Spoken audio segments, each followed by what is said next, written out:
Radyo Philippines. Fully digitalized. Numero 1 sa balita, komentaryo, drama at serbisyo publiko. Bombo Radyo Philippines. Bombo Radyo Philippines. Unmatched. Number 1 and most trusted source of news and information. Paradyo Bombo. Oras sa Bombo Radyo Iloilo, Philippine Standard Time, 31 minutos na nakaligad sa takna sining alas 11. Welcome sa pagpangalagad sa Bombo Hanay sa Udto diri sa DUFM Bombo Radyo Iloilo, ang flagship station sang the number 1 and most trusted source of news and information, ang Bombo Radyo Philippines. Adlaw kita karon sa Miyerkules, Enero 28, tuig 2026. Sa gihapon ini mo lang mo ang kurmahan, Bombo Chama Blanco Hover.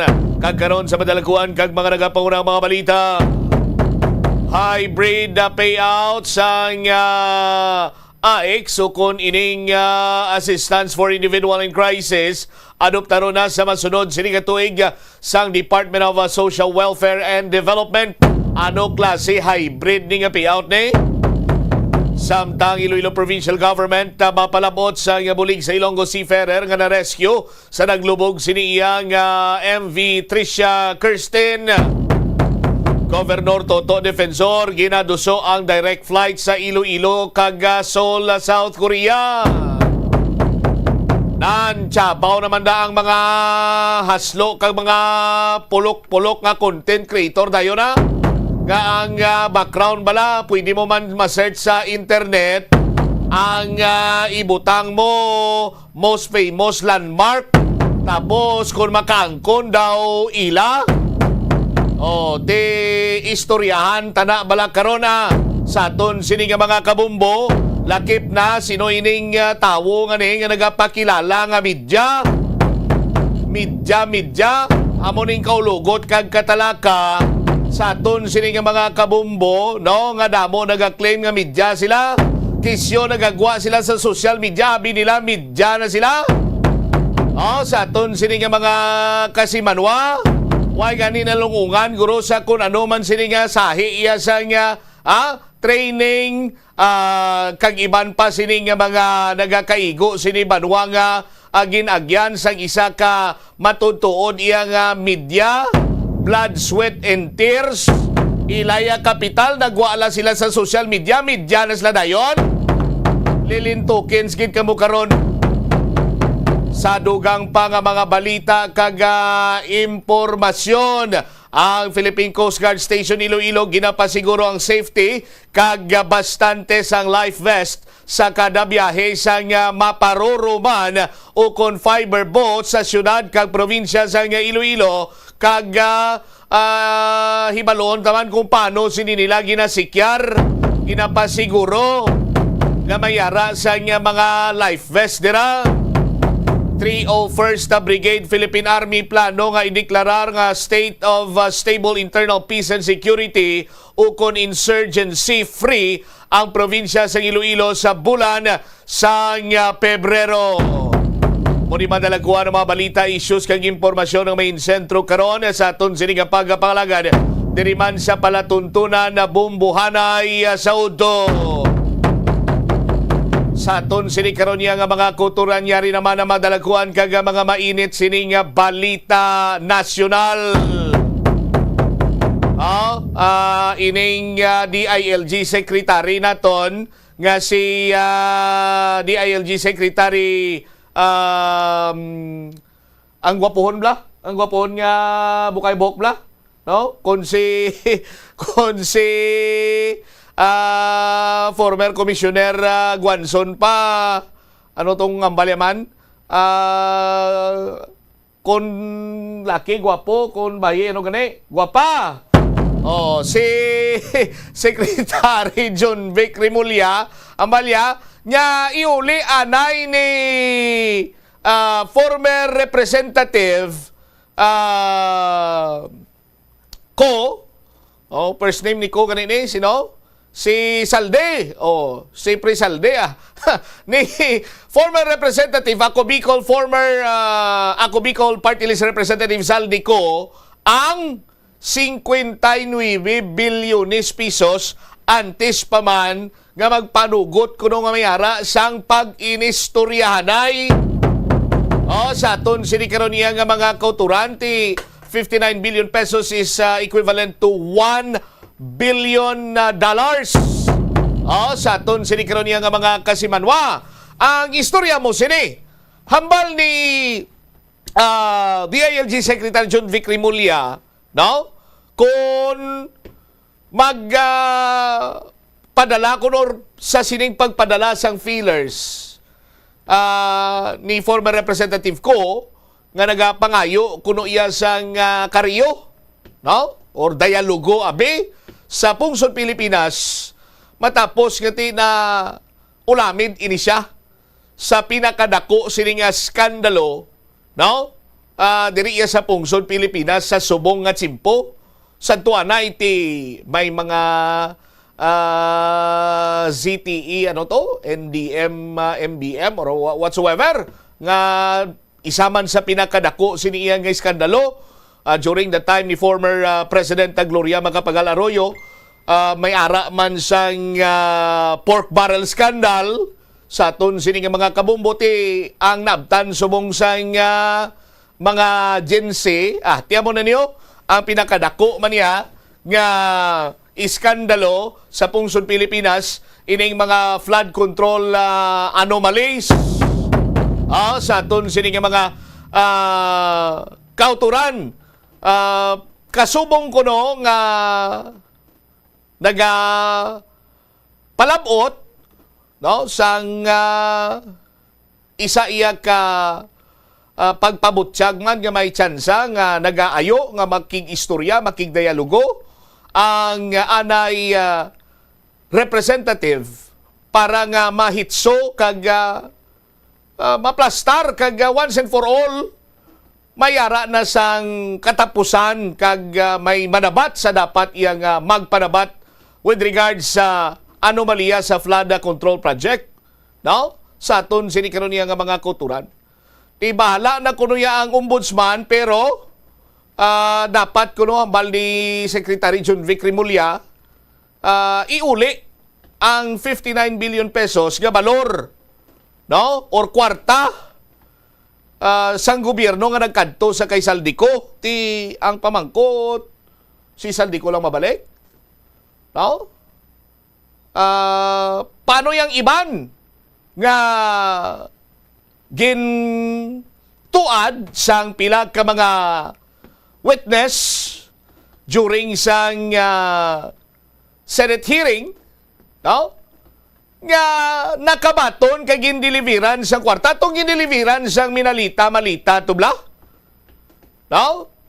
Nga unod sang malita kwarta pero ang ginagamit nga mga terminolohiya is basura. Si Saldico lang yang itumok Diyos bong sa aton sinikaron niya nga mga kabumbo. Dugang pa sila diri banwa nga pwede kuno nga pilito ng mga personalidad nga involved sa flood control nga ibalik ang kwarta, no, kag mga propiedad abi nga ginapahayag illegal nga nakuha pinaagi sa nasambitan sini nga modus. Bisan bago pa lang kuno nung umpisa ining hearing, hilabi na kung silang ginakonsiderar bilang state witness sang gobyerno sa mga kaso. Suno kay Rimulya ara sa Portugal sa karon siko kag may nagauyat karon sang Portuguese passport nga may golden visa. Apisar nga wala sang extradition treaty ang Pilipinas sa Portugal, ginpahig ni Rimulya nga himuon sini ang tanan para nga mapapauli diri sa pungsod si Ko. Ano pa bi ang mga medios posibles para nga mapapauli diri si former Representative Saldico kag atubangon ining mga kaso nga file batok sa iya or complaint nga gin-file batok sa iya. No? Kag do you think ibalik niya ang 59 billion pesos? Kay for sure, i-deny niya malang niya nga mayara sa sangkailabtanan. Matik na niya. Automatic na inabanwa. Nga magpanginwala siya kag itudlo niyang iban sini nga tawo. Pero tikon lantawon ta naman kag sundon ta ang pahayag ni former Representative Zaldico sa iya sinipilato kahugnat, 5 kahugnat, 6 kahugnat, atong mga video niya bla. Nga hindi na siya magpuli. Kaya kung magpuli di siya, patyon siya. Ti paano mapasiguro sa aton sining nga gobyerno nga hindi mapatay kaya ang ginakusaran ni Zaldico sa aton sining mga kabombo, mga matag-as man nga opisyal sa aton sining nga gobyerno. Di ba? Sa aton sining mga kasimanwa.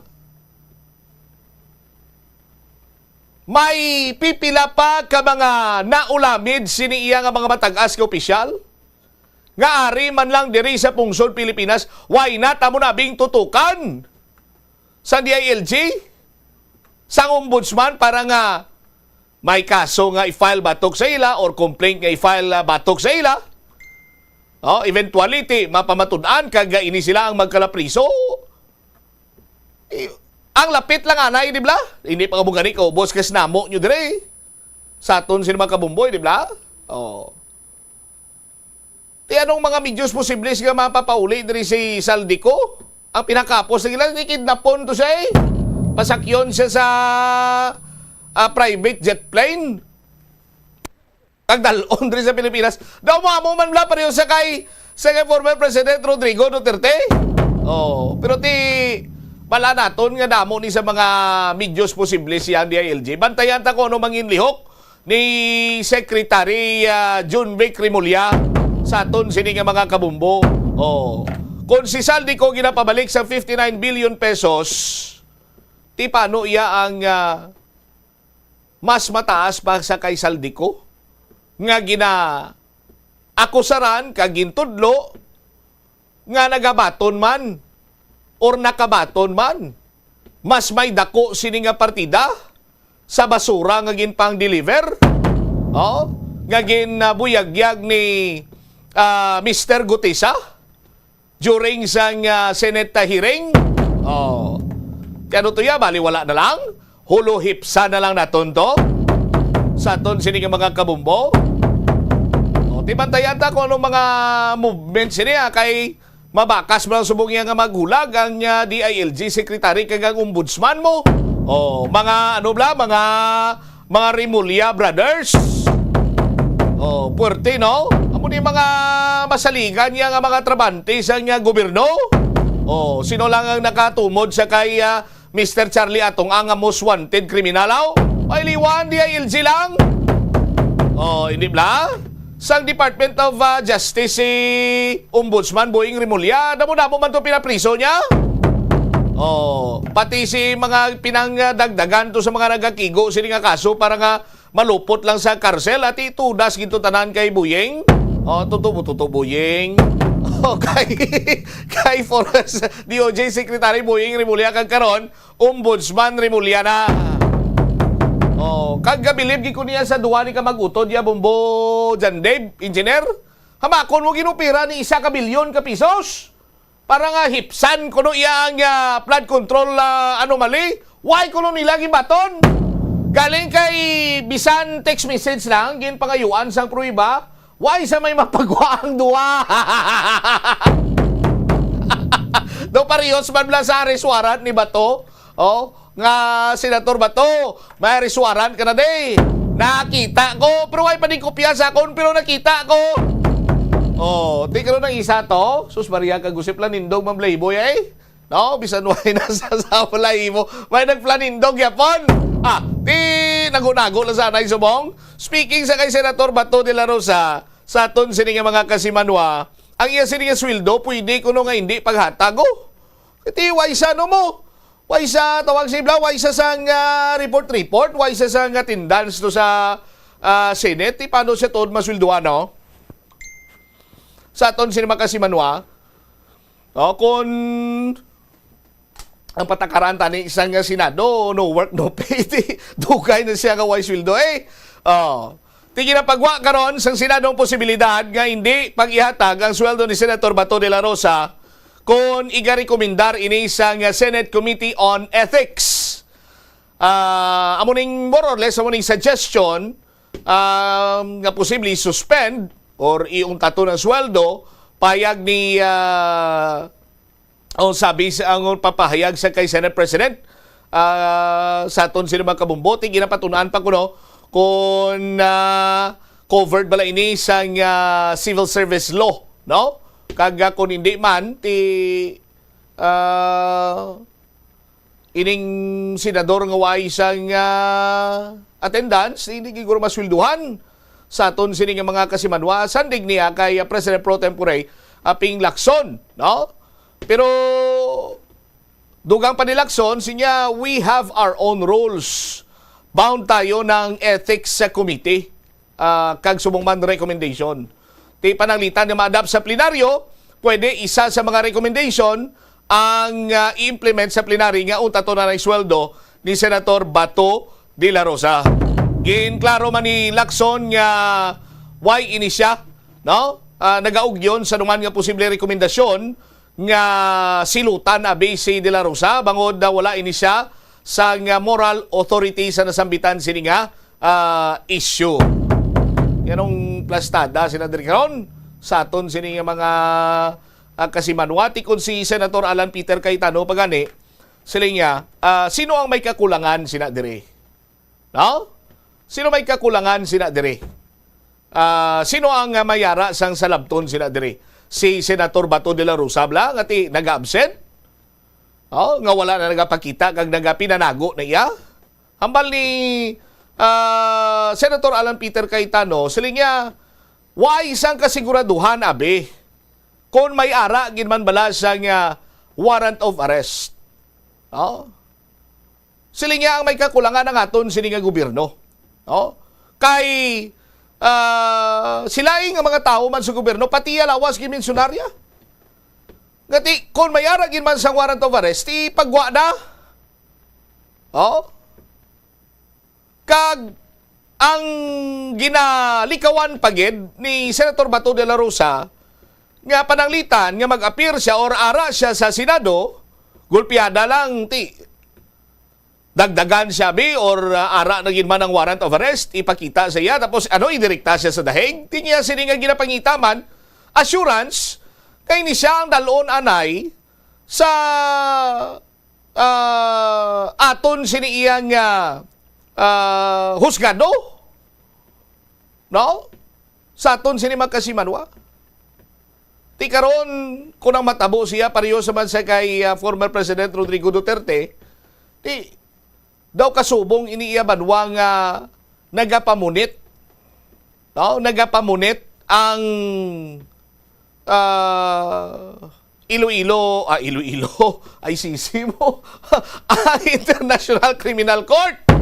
Oh my goodness, ang International Criminal Court, no? Nga daw kasubong nga may ara siya sang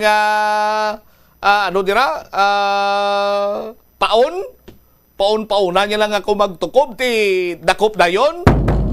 Ti dapat kuno kung may ara gid man sang warrant of arrest, mas mayo nga ipagwa na ini. Sa aton sini nga mga kasimanwa. Si Senator Bato de la Rosa balaan man ni kun si DLG Secretary John Vic Rimulya, balaan niya ni kun din si Senator Bato de la Rosa. Galing kiti way pa sang kaklaruhan man abi kung bala ini siyang pwede ma-aristo or whatsoever. But the fact remains nga ang International Criminal Court nagapagwa sang statement nga wala pa ini sila iya sang may gin-release or even may ginauyatan nga arrest warrant batok sa kay Senator Bato de la Rosa. Ti nagadayaw man kita sa mga tawo nga kuno nakakita sang soft copy, kuno nakakita sang bisan laragway man lang abing ara sa mobile or sa mobile phone or sa cellphone, no? Bisan si Attorney Harry Roque nagambal man nga nakita kumon. Kung nakita nyo, ipagwa nyo, no? Para nga klaro sa publiko nga hindi mayara sa arrest warrant si Senator Bato de la Rosa. Sa aton sinikaroniya nga mga kasimanwa. 50 minutos na ang nakaligad sa takna sining las 11 Diri man sa palatuntunan na bomboanay sa udto sa DYFM Bombo Radyo Iloilo. Standby na sa aton sini nga mga koturan. Standby kay check nato na be kung pwede ta malabot ang linya ni Bombo Hana Andasa. Ano ning hybrid payout di man sang AX kay kung madumduman nyo pa naging kontrobersyal man ang AX mo, no? Orang distribution diri sa syudad sang Iloilo, no? Assistance for individuals in crisis situation. So, kamay nga refresher, ang ginapanghatag is napulo kalibo. Damo nagpiait kay bato nilang napulo kalibo from DSWD, pero may nag-guide sa ila, adri kagyo. O diretso ka to na isa likod to. Pirma ka to. Pag pirma, bilin ang 8,000. Duwa lang kalibo. Ibilin sa, well, may mga tao nga filean sang kaso, no? Ang DSWD sa Office of the Ombudsman or filean sang complaint rather, dira ko no sa ila ginabilin ang 8,000, may iban sini 9,000. No? Ti ang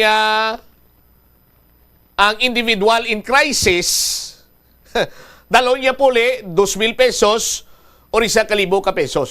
No? Patal ng istorya kay may iban nga wala iya nag-upod sa nagatoy-toy nga diri tamagi pagwao hapit katuanay. Why to sila mabuhinan?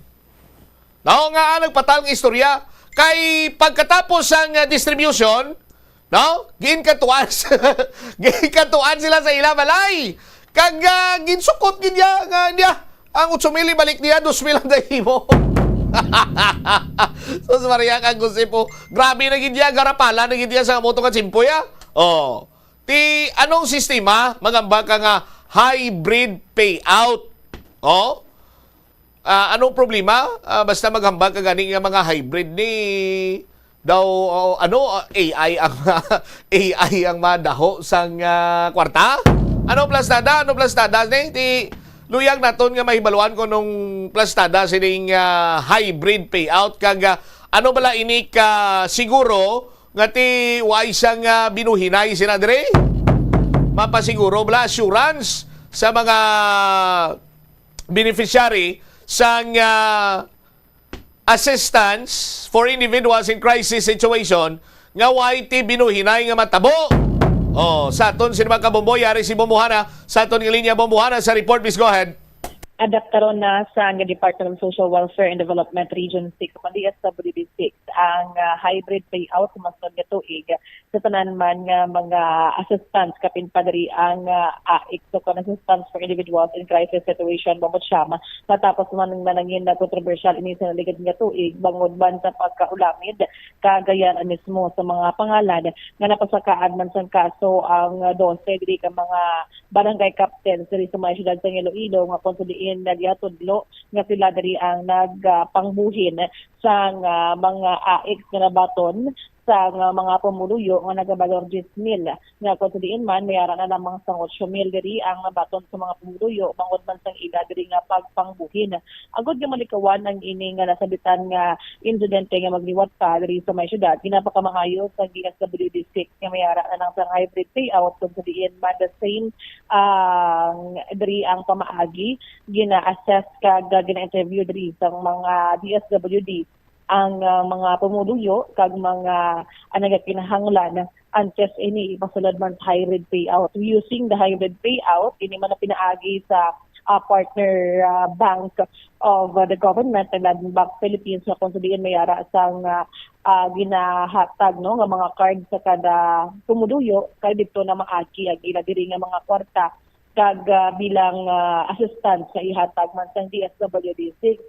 Nakit-an nga maayo man ang ining hybrid payout matapos naging patigayon man sa iman pang mga lugar agod nga malikawan na ang pag-involve kag pasakop pa sa mga barangay captains, barangay secretary kag iban pang mga sagwa sang DSWD nga participar pa sa ining mga payouts nila off-site man o on-site mismo Bombot Siam. Ibabati nato ng nanging pahayagan ni Jose Dito Estember, ang Regional Director sa DSWD 6 sa dugang pang informasyon.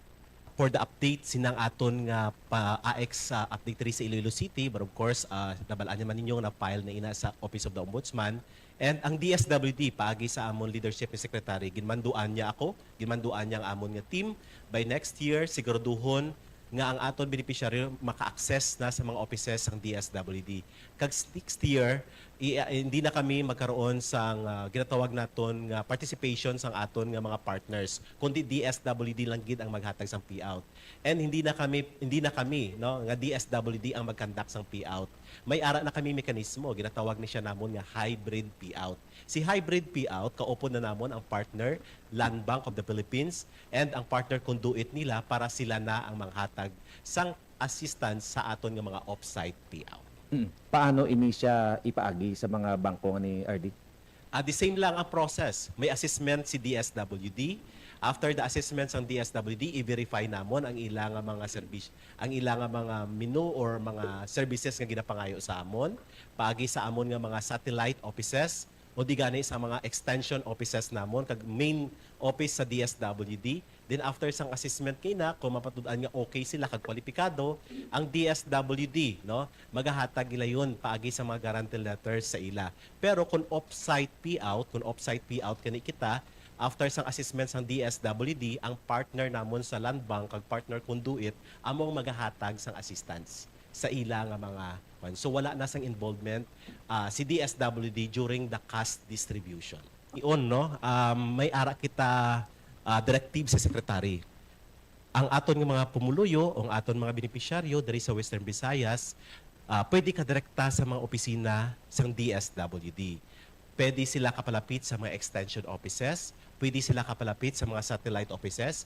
Kay subo nga tuig, kaupod sang akon nga team, i-expand na namon ang mga satellite offices namon sa nakalain-lain nga mga strategic nga banwa. Para gusto namon, wala sang may mag-participate, gusto namon direkta nga magpalapit ang tao. So we expand our offices right now, ongoing ang amon nga pag-istorya sa local government unit, sa Gimbal, diri sa Pabia, diri sa Putotan, Barotac Nuevo, Barotac Viejo o kundi gani digto pagit sa norte, kag sa iban pa nga strategic area, for example sa Aklan, sa Ibahay, para malapit ang tao magkadto sa DSWD. So sa sina nga pamaagi, nasigurado namon nga ang tao maka-access sang serbisyo kag hindi na kinanglan maghapit kung kay sino man para makakuha sang serbisyo sang DSWD. After mauntat RD ang mga assistance, mabalik na ba ang mga inisubong nga tuig? Okay, matahom ginang pamangkot ano. Actually since January 5 nag-resume kita sang office, nag-resume man ang tanan naton nga assistance. Una naton anay gin-resume ang aton nga mga on-site no through sa aton nga mga extension, SWAT offices and satellite and extension offices. So padayon kita no ang aton nga general public pwede naka-access ang serbisyo naton sa DSWD. Tanan ina no through AX in any crisis nga gusto nilang nga serbisyo nga ma-avail sa DSWD available na ina. Na batian si Jose Rito Estember ang OIC Regional Director sa DSWD 6 Bombacham. O wala na partner ka politiko. Tingiway pa man eleksyon mo. Bantay bla sa 2028 bla. Bantay bla hara naman na sila. Ti ano ni bubuan na may ano maghambag ka nga hybrid ano ni ATM ano sistema?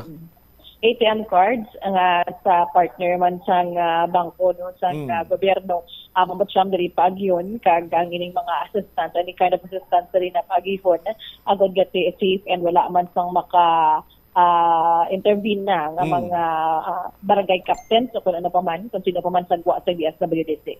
Alright, sige. Thank you, Gina Bumbuana. Ini si Bumbuana Mendoza Andasa, ini si Bumbu Radio Philippines, the number one and most trusted source of news and information. Basta Radio, Bumbu. Salamat Gina Bumbuana Andasa, yari ng Bumbu News Center. Dalagkuhan ng mga balita karon sa Bumbuana Soto padayunon ta pagkatapos sang Bumbu Network News.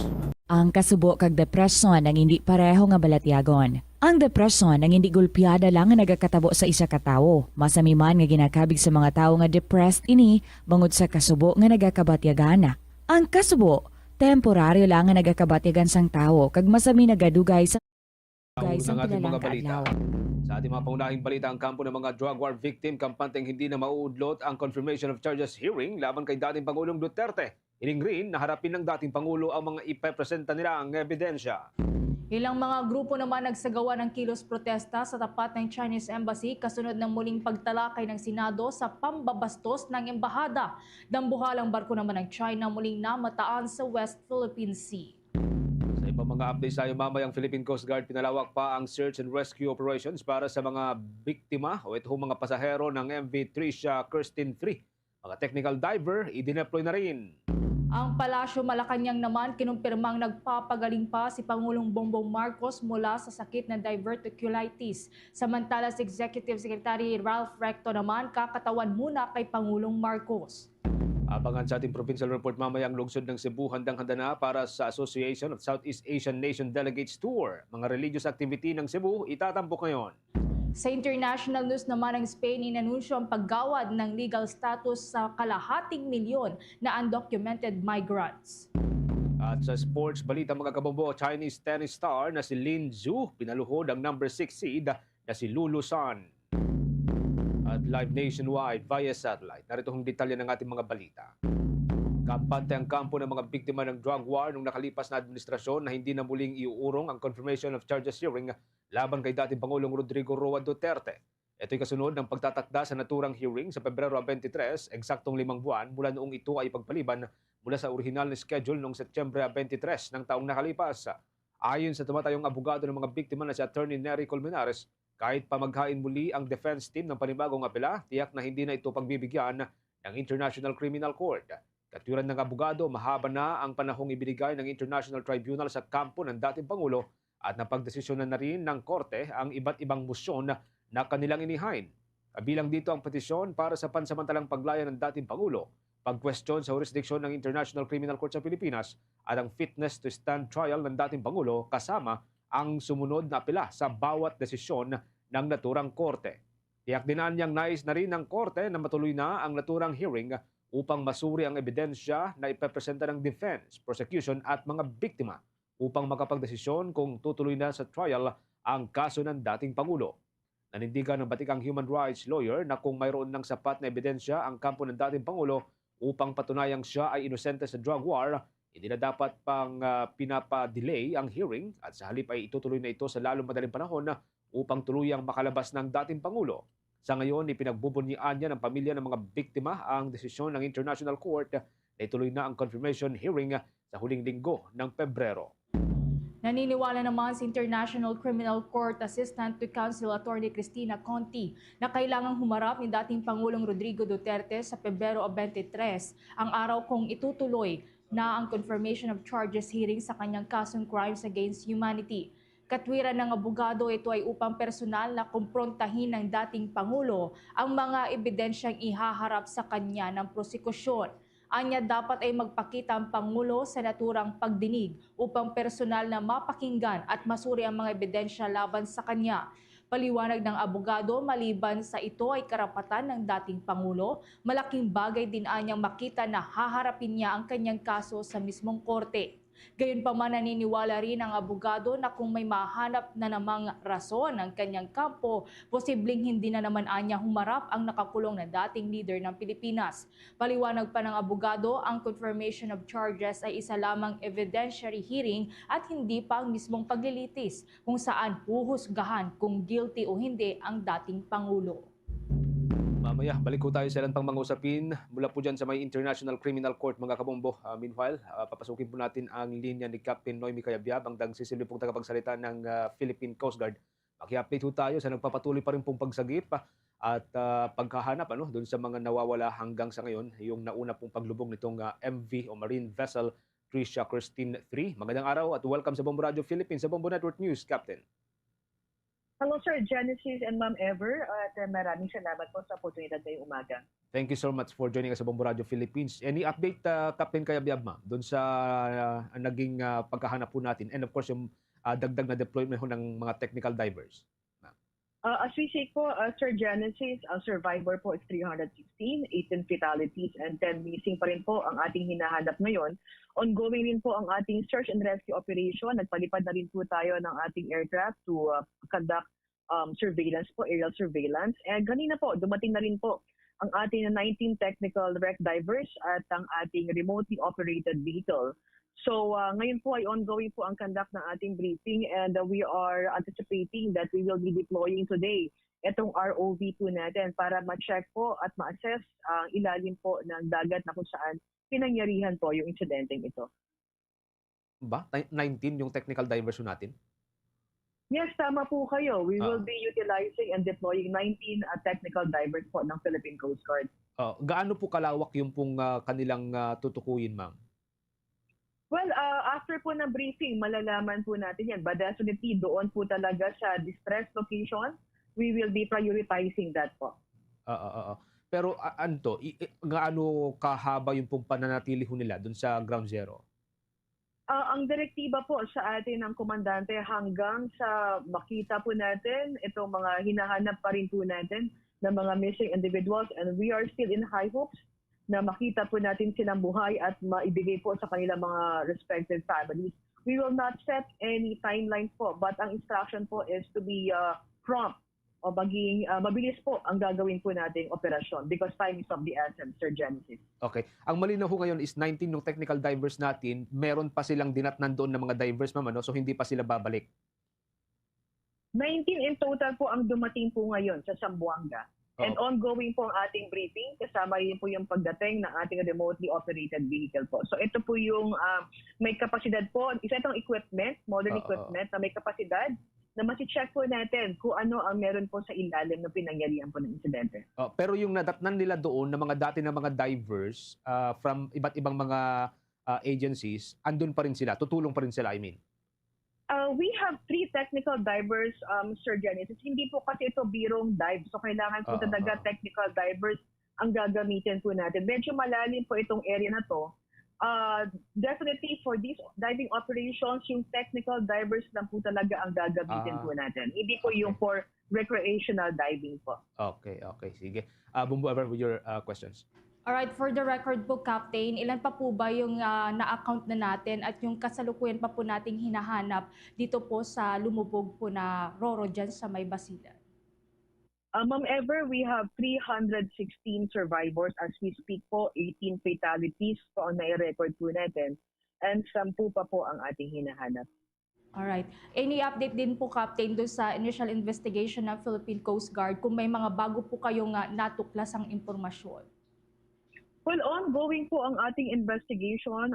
Ayoko po muna magbigay ng conclusive statement po. Naging instruction naman po sa atin ni Secretary Lopez kahapon during our press con, the Marina and the Philippine Coast Guard will conduct a full-blown investigation. So lahat po ng mga anggulo ay titingnan po natin kung bakit nangyari po ang insidenteng ito at i-check rin po natin kung meron po bang release on the side of the government agency.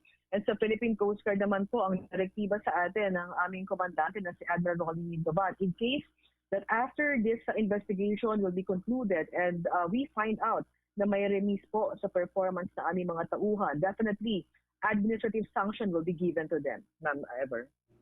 Alright, if ever po, hingi po ba ang Philippine Coast Guard ng karagdagan pang tulong sa atin pong mga karatig pong bansa like the US para tumulong na rin at magbigay ng kanila pong mga modernong mga kagamitan para mas madali pong mahanap pa yung mga missing po?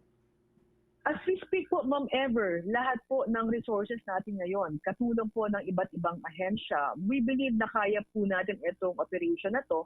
Again, this search and rescue response and operation, we treat this as a whole of the government approach. We have different assistance from the different government agencies. Kasama po yung LGU and even yung mga volunteered individuals and organizations po natin. That's why we will be deploying our technical divers and even ito mga modern equipment po natin to help us locate na mas mabilis po ito mga hinahanap po natin mga individual. But of course, the Philippine Coast Guard is open po for any assistance. Alright. Maki-update na rin po kami, Captain, dun po sa pag-ground sa lahat po ng Allison Fleet dahil nga po dito sa nangyari pong paglubog ng isa po sa mga barko dito. Kamusta po yung update po dito? Hindi po ba naka-apekto ito sa mga port operation at sa, maging sa sea travel na rin po, Captain? Yes, Ma'am Ever. So, ang naging directive po sa atin dito sa grounding po ng mga passenger fleet, particular yung mga passenger vessel po. Katulong po natin yung marina. So, sabay po namin gagawin yung maritime safety audit at saka inspection.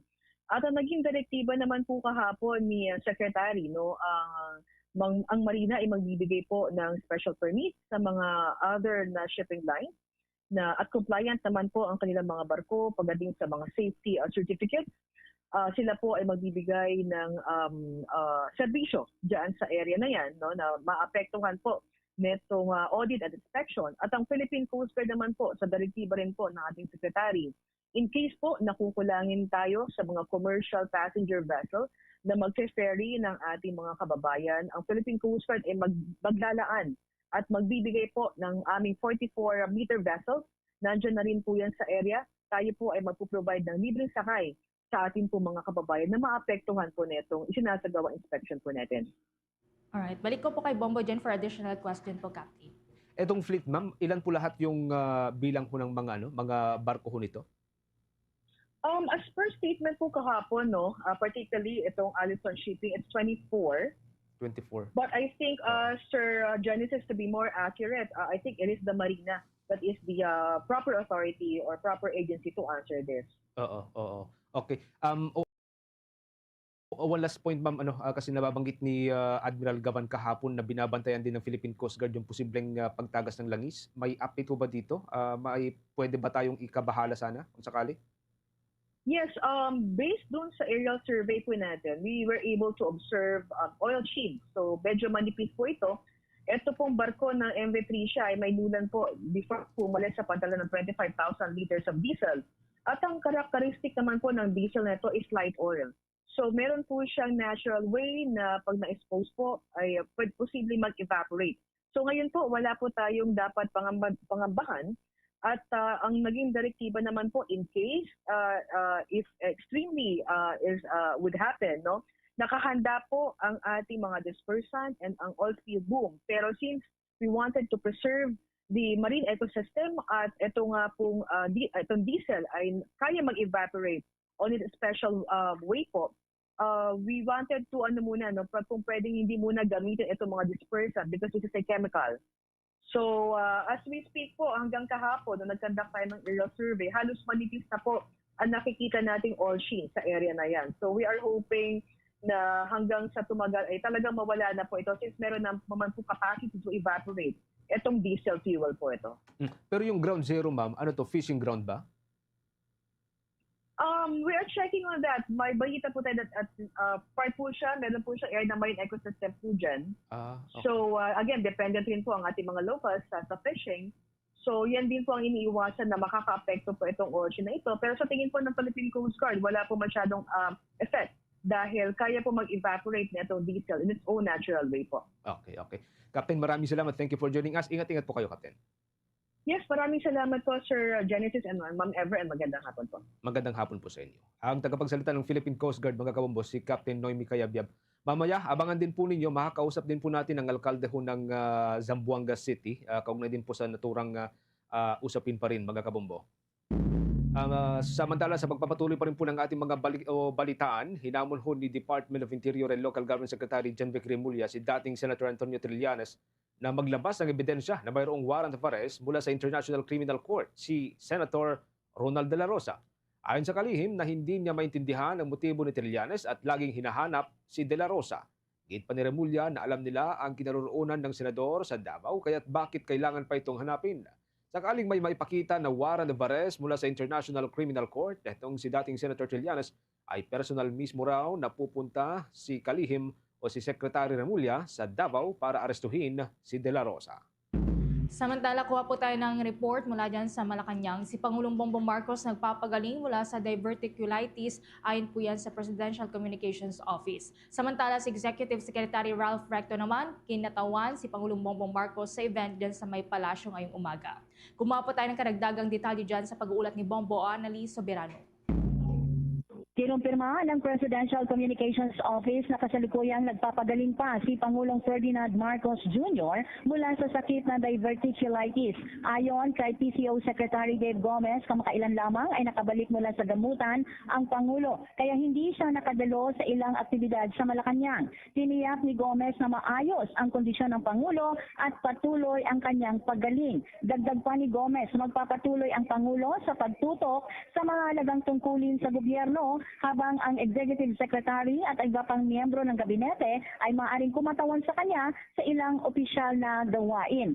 Kanina, kinatawan ni Executive Secretary Ralph Recto si Pangulong Marcos sa pagbibigay parangal sa Pagpupugay 2025.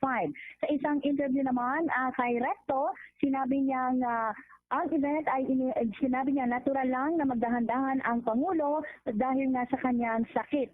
At ito nga ay ang diverticulitis na umatake sa punong ehekutibo noong isang linggo. Pero gayon pa man, tiniyak ni Recto na inaasahang fully recovered na ang Pangulo sa mga susunod na linggo. Isang linggo lamang umano dapat ipahinga ng Pangulo dahil nga para ma-recover na siya kaagad. Pakinggan natin si Executive Secretary Ralph Recto.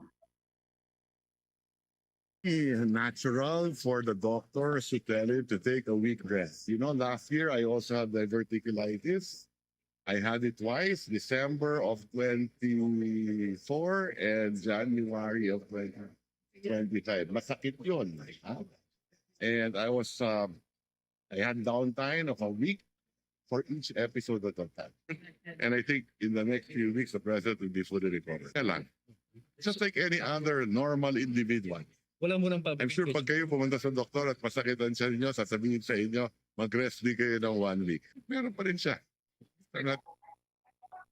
Samantala, dito naman sa House of Representatives, pinagtibay ng Kamara ang motion na nagbibigay autoridad sa Committee on Ethics and Privileges na magsagawa ng panibagong investigasyon laban sa suspendidong kinatawan ng Dasmariñas City sa Cavite na si Representative Kiko Barsaga na maaari ring kumantong sa mas mabigat na parusa. Inihain ang motion ni Deputy Majority Leader Rog Gutierrez matapos hilingin ni Manila Representative Rolando Valeriano ang mas mahigpit na aksyon dahil sa umano'y patuloy na paglabag ni Barsaga sa kanyang 60-day na suspension na itinataw noong December 1, 2025. Pakinggan natin ang motion ni Representative Rog Gutierrez. Leader. Mr. Speaker, I move to authorize the Committee on Ethics and Privileges to conduct a hearing at its next scheduled meeting. And first, to conduct a thorough assessment on the conduct of the respondent member, Mr. Francisco Barzaga, during the period of his suspension for adopted the findings and recommendation of the Committee on Ethics and Privileges as contained in Committee Report number 28 regarding Committee Case number SC 2025-03. Second, to require the respondent member to the case, Mr. Barzaga, to appear in the hearing of the committee. And third, to immediately report to the House its findings and recommendations after the scheduled hearing. There an objection? There is none. Motion is carried. Yun na nga ang naging motion ni Representative Rog Gutierrez. Sa kabilang dako, ipinanukala din ni Parañaque 2nd District Representative Brian Raymond Yamsuan ang House Bill number 4796 o ang Magna Carta for Non-Uniform Personnel upang matiyak ang seguridad sa trabaho, disenteng sahod at sapat na benepisyo ang mga sibilyang kawani ng mga uniform agency. Ayon sa mambabatas, habang tumataas ang sahod at allowance ng military at uniform personnel ngayong taon, na pag-iwanan na umano ang mga non-uniform personnel na patuloy na tumatanggap sa mababang sahod, mabibigat na trabaho at kulang sa benepisyo at job security. Sa klaw ng panukala, ang NUP sa PNP, AFP, BJMP, BFP, Bureau of Correction, PCG o the Philippine Coast Guard, Department of National Defense, NAMLIA at iba pa. Layunin nitong pantayin ang salary scale ng NUP sa uniform personnel, tiyakin ang security of tenure at magbibigay ng mga benepisyong tulad ng overtime pay, hazard pay, leave benefits, retirement at scholarship para sa mga dependents. Bombo Alavi, Montaño Soberano, nag-uulat. And this is Bombo Radio Philippines, the #1 and most trusted source of news and information. Basta Radio, Bombo! Meron na ho tayong 20 minutes makalipas ang alas 12 ng katanghalian.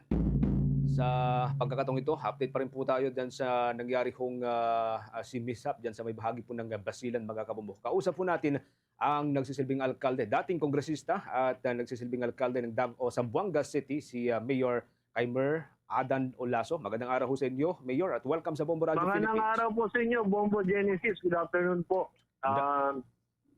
Thank you. Maraming salamat for joining us, Mayor. Nais ko pong unang tanungin ho sa inyo, yung pong reaction, komento ho ninyo, kasi kahapon kung napanood ho ninyo, may panawagan po si Sulu Representative Samiertan na dapat daw ho ay managot ho kayo doon sa nangyari po na pagtaob o paglubog ng MV3 sa Kristen 3. Ano pong komento ho ninyo dito, Mayor? Well, hindi ko po alam kung anong ibig tinatalakay niya. Ba't ako talagang binubuntil kanila? Well, in fact ako, mayor po ako ng Zamboanga City. Ngayon po, sabi ko ba't sinasabi niya na part owner ako ng company? Siguro ang inisip niya rin, asawa ko, part owner ng company, part owner na rin ako. Hindi po ako part owner ng company. And this time, it's time of grading. Dapat tulungan natin yung tao, yung napinsala. Doon muna tayo. And let the Coast Guard do the investigation. And after the investigation, doon na tayo humusga. Pero sa ngayon, humusgayin mo kagat ako, itatakas mo yung blame sa akin para hindi rin maganda. So, linawin ko lamang, Mayor, hindi ho kayo part owner nung Allison Shipping Lines? Hindi po ako part owner. Hindi po ako part owner. Yung asawa ko. At hindi po conjugal property yon kung sakali? Hindi po conjugal kasi ano yan, sir, corporation yan. Okay. Corporation yan, sir. So, wala po ako doon. Sa kanila yun. At saka ako po yung tao na hindi umaasa kung ano meron yung asawa ko. Tumitindig po ako sa sariling pa ako para ibuhay yung pamilya ko. Yes, opo. I understand. Kayo po yung naging kongresista ho dati, before kayo naging alkalde po ng Zamboanga City. Before po naging kongresista, sir, Eman OFW, kapitan po ako ng barko. 18 years po ako ng barko. So, ewan ko nga, paano ako napunta sa politika? Wala to sa linya ko eh. Hindi po talaga ako basta napunta sa akin. So, sabi ko, napunta ako dito. I have to take care of it. Ayoko masira yung pangalan ko because of this matter. Ang katwiran ho kasi ni Congressman Tan kahapon, Mayor, based doon sa napanood natin doon sa kanyang privilege speech, ay dapat managot daw ho kayo kasi maliban sa part owner ho kayo nung Allison Shipping Lines, ilang beses na raw hong nagkaroon ng mishap sa karagatan involving itong shipping lines na ito. Actually, pangalawa yan na nangyari dyan sa Open Sea. Dyan mismo sa lugar na yan. Ay nagtataka kami, bakit nangyayari? Dyan mismo, parang alam mo ba yung parang ano ba naman tadaanan ng barko? Pagdaan dyan, nagkakaproblema, nagkakabulyaso. Yung isa na sunog last 2023, ito naman ngayon lumubog dyan. Wala naman gustong mangyari ito eh. At saka sabi ko, out of all vessel, sa ibang area tumatakbo, wala namang problema. Meron tayo. Galing kasi barko, galing sa yan eh. Galing Dipolog na bumabiyahe ng Dipolog, Sikihor, sa Dumaguete. Maayos yan, doon walang problema. Kaya nga, kasi nakulangan ng barko, sinulaw, dinala yan sa Zamboanga. Pero maayos yan. Ewan ko lang ano nangyari. Kasi underway, bigla siyang sumubsob. Nang tumagilid siya. So ako bilang marinero, masasagot ko yung pwede ko sabihin, initial investigation on my side, nagkaroon talaga ng shipment or movement of cargo. So sa barko, sir, kapag nagkaroon ka ng shipment and movement of cargo, yun ang tinatawag na pwede mag-incline yung barko, pwede siyang mag-list. When that angle of flow can happen. Babaliktad siya o susubsub siya ng parang niya pababa ng tubig. Yun ang nangyari po sa barko, which is very fast. Within 10 minutes, lumubog ka agad. Oh, saka madaling araw pa po, Mayor? At saka nangyari yun mga 1:30 in the morning po. Oo. Nung nangyari yun, ako mismo kasi tinawagan ako, ginising ako ng asawa ko kung pwede bang humingi ng tulong sa Coast Guard. So, tumawag ako sa Coast Guard, inactivate ko Coast Guard, tumawag ako sa PNP, tumawag ako sa CDRMO, being the City Mayor of Zamboanga City, kaya din naman nangyari sa Zamboanga City. So sabi ko, we need to be prepared kasi ang Zamboanga City, yung pinakamalaking city dito sa Zamboanga Peninsula, kami yung center. So sabi ko, we have to be ready. So pumunta kami ng pier, magang-maga, 4:30, nandun kami sa pier. And hanggang alas 8, wala pa yung mga biktima dahil nasa Basilan pa. Kasi hindi naman diniretso sa Zamboanga. Sabi ko nga sa Coast Guard, baka pwede diretso na sa Zamboanga. Sabi naman ng Coast Guard, sabi naman ng farm na government, doon sa kanila diretso kasi doon nangyari.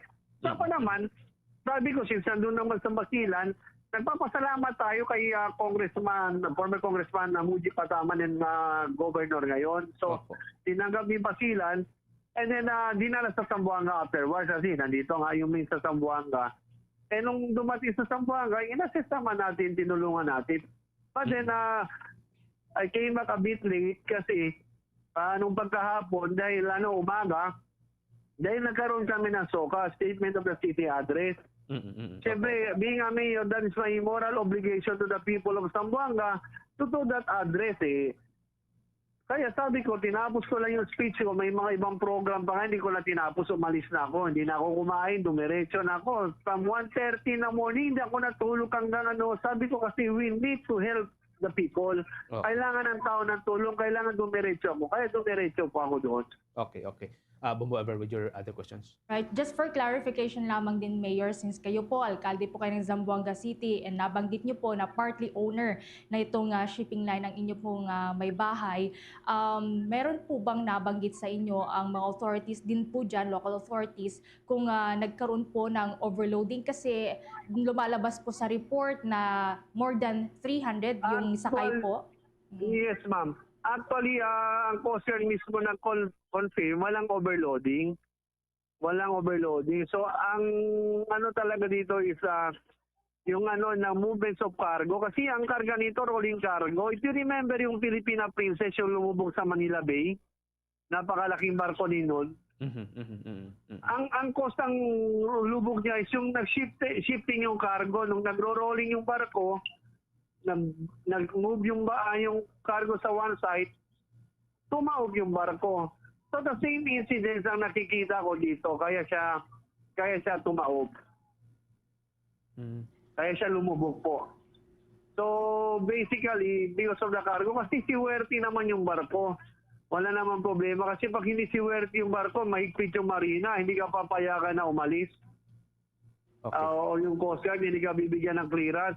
Dito lang dati, pwede ko sabihin, beforehand yung mga Coast Guard, okay lang. Pero ngayon iba, takot na rin yung mga Coast Guard magpalayag ng barko kasi may imbestigahan sila. Kung nakikita nila delikado, kahit minsan ka, 2 pasahero lang yung overcapacity. Ayaw talaga nila palaya ng barko, ayaw nila pa bigyan ng clearance kung hindi bababa yung pasahero. Ganon po ang naging situation. Okay. Mayor, may mga nasawi po dito sa insidente po na ito na paglubog nitong Ro-Ro vessel dyan sa Basilan. Meron na po bang naibigay na karampatang tulong para po dun sa mga mismong biktima po nitong insidenteng ito? Yes, ma'am. On the said date, nung araw na lumubog, nung 26 lumubog yung barko, so dinala yung iba sa ospital, yung iba nasa morgue, napuntahan din natin sa mayor, then the local government of Zamboanga, so CSWD, nagbigay po kami ng tulong. At the same time, si Pangulong Ferdinand Bongbong Marcos, nagbigay rin po ng tulong to DSWD. And then, yung vice-presidente rin natin, si Vice President Sara Duterte, nagpadala rin ng tulong. At the same time, si Allison Shipping Lines, nagbigay rin po ng tulong on that same day, kahapon hanggang ngayon. Tuloy-tuloy po yung tulong. Pati mga pagkain, sinare po sa mga victims doon. Okay, Bomber. Hello? Okay, sige. Mayor, thank you so much for joining us sa Bombo Radio Philippines. Panghuli na lamang ko siguro dito. Although na-clarify na ho natin, hindi po kayo owner. Yung asawa ko, Mrs. ho ninyo, ay part owner ho dito. Pero sabi ho ng Opo. Department of Transportation, within 15 days, dapat ay meron ng resulta yung investigation ng Philippine Coast Guard. So kung sakali, willing ho tayo makipag-cooperate dun sa investigation, Mayor? Walang problema. Sabi ko nga, kung imbestigahan ako, even sa Congress, I'm very much willing to attend. Walang problema sa akin kahit saan. Kasi ang point ko, wala naman po akong kasalanan na gawa. But I'm very much willing to help. Ano pwede natin tulungan? Ano pwede natin gawin to clarify and to find fact of this investigation. Bilang isang marinero, bilang isang kapitan ng barko, anda po ako makipag-ugnayan. Kasi expertise ko rin yan eh. Diyan po ako lumaki sa karagatan. And definitely, I can share whatever knowledge I have. Walang problema po. Okay. Mayor, from time to time, makikipag-ugnayan ho kami sa inyo habang nagde-develop itong issue ito. Maraming salamat. Ingat-ingat po kayo, Mayor. Maraming salamat po, Bombo Radio. Salamat. God bless you, more power. God bless, Mayor. Si Mayor Kaimer Adan Olaso ng Zamboanga City, mga kabombo. Kaugnay pa rin po ditong panibago kong paglubog ng isang barko dyan sa may part ng Basilan area. Sa usapin pa rin po ng karagatan, mga kabombo, ilang mga grupo ho at mga kilusan nagsagawa ho ng kilos protesta sa tapat ho ng Chinese embassy at iginigiit pa rin po ng mga ito, kinukundena po ng mga ito yung pong ginagawang agresyon ng China sa West Philippine Sea, agresyon at panggigipit sa mga barko ho ng Pilipinas. May live report si Bombo Gran Hilario. Yes, Bombo Genesis, nagsagawa ang ilang grupo o samahan ng kilos protesta sa tapat ng Chinese Embassy sa Hilpuyat Avenue, lungsod ng Makati ngayong araw. Mapapansin sa kuwang video ng Bombo Radio ang mga individual na nagmarcha patungong embahada ng China, dala-dala ang iba't ibang mga bandila at karatula. Sa isinagawang demonstrasyon na pinangunahan din ng grupong Filipinos Do Not Yield Movement, kanilang maring kinundina ang mga banta at agresibong payag ng China laban sa mga opisyal ng pamahalaan. Naniniwala silang panggigipit o pambubuli ito ng naturang dayuhang bansa lalo na sa usapin ng pinagagawang teritoryo sa West Philippine Sea. Kanila ring tinutulan ang patuloy na paggamit ng water cannon, pangaras at iba pang agresibong aksyon laban maging sa mga barko ng Pinas at sa mga mangingisdang Pilipino. Git nila'y malinaw itong paglabag sa international na batas na United Nations Convention on the Law of the Sea o UNCLOS at sa 2016 arbitral ruling, partikular patungkol sa exclusive economic zone ng Pilipinas. Kung kaya't ibinahagi ng tagapagsalita na naturang kilusan na si Giselle Albano na sila'y maninindigan sa pagsuporta at pagtatanggol lalo na sa karapatan ng bansa sa teritoryo nito. Nating pakinggan si spokesperson Giselle L. Albano ng naturang kilusan. Kami po muli ang Filipinos Do Not Yield kasama ng ibang grupo mula sa Laguna, Cavite, Batangas, Bulacan na nagkaisa dito muli sa harap ng Chinese Embassy. Yes po, kasi ang daming mga nililihis nila yung atensyon ng mamamayan na ginawa nilang pambubuli, pang-water cannon at panggigiit sa mga mangingisda natin. Kung kaya nga nilang gawin yon sa mga nasa pwesto, ano pa po yung mga mamamayan lamang po. Kung nananakot sila ng nasa pwesto, mas natatakot po ang sambayan ng Pilipino. Kaya nandito po kami tumitindig para upang lakasan ng loob dahil may kasama po na lumalaban ang ating mga opisyalis kasama ng Presidente po. Dagdag pa niya, dapat at tungkulin ng mga opisyal ng pamahalaan na ipagtanggol ang soberanya at pambansang interes ng bansa kontra sa mga agresibong aksyon ng China. Kung kaya, suportado nila ang mga opisyal na nagtatanggol sa karapatan ng bansa maging sa akbang ni Pangulong Bongbong Marcos Jr. hinggil sa usapin ng West Philippine Sea. Habang panawagan naman niya ng grupo na ideklara bilang persona non grata ang mga Chinese diplomats kasabay na hindi pa rin natutuldok ang issue sa pinagagawa teritoryo. Muli si Giselle L. Albano ng Filipino Do Not Yield Movement. Yes po. Para po sa Pilipino, nananawagan po ang grupo namin, ang mga Chinese diplomat po, itag as persona non grata dahil sa ginagawa nilang pambubuli, pananakit sa mga mamamayan natin na nasa bahura lamang po ng ating bansa.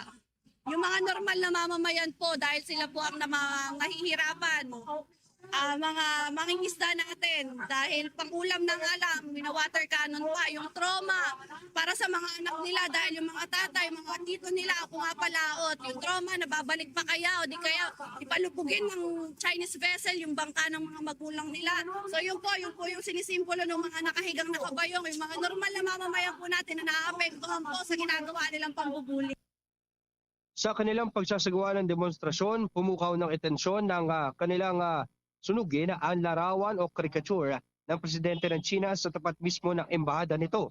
Ang mga miyembro naman ng kapulisan at ilang mga traffic enforcer sa Makati ay tiniyak ang seguridad at kaayusan ng daloy maging ng trapiko sa naturang aktibidad. Nag-uulat live para sa Bombo Network News, ito si Bombo Grant Hilario, and this is Bombo Radio Philippines, the #1 most trusted source of news and information. Basta Radio, Bombo! Sa ibang mga updates tayo mga kabumbo, bago sa iba pang mga report, posible manong madismiss kagad sa committee level ang impeachment complaint laban kay Pangulong Ferdinand Marcos Jr. ayon sa isang framer ng 1987 Philippine Constitution. Ayon kay Attorney Rene Sarmiento, malaki ang posibilidad na maagang madismiss ang naturang reklamo at hindi na umabot sa trial kung ibabase sa kasalukuyang komposisyon ng House Committee on Justice.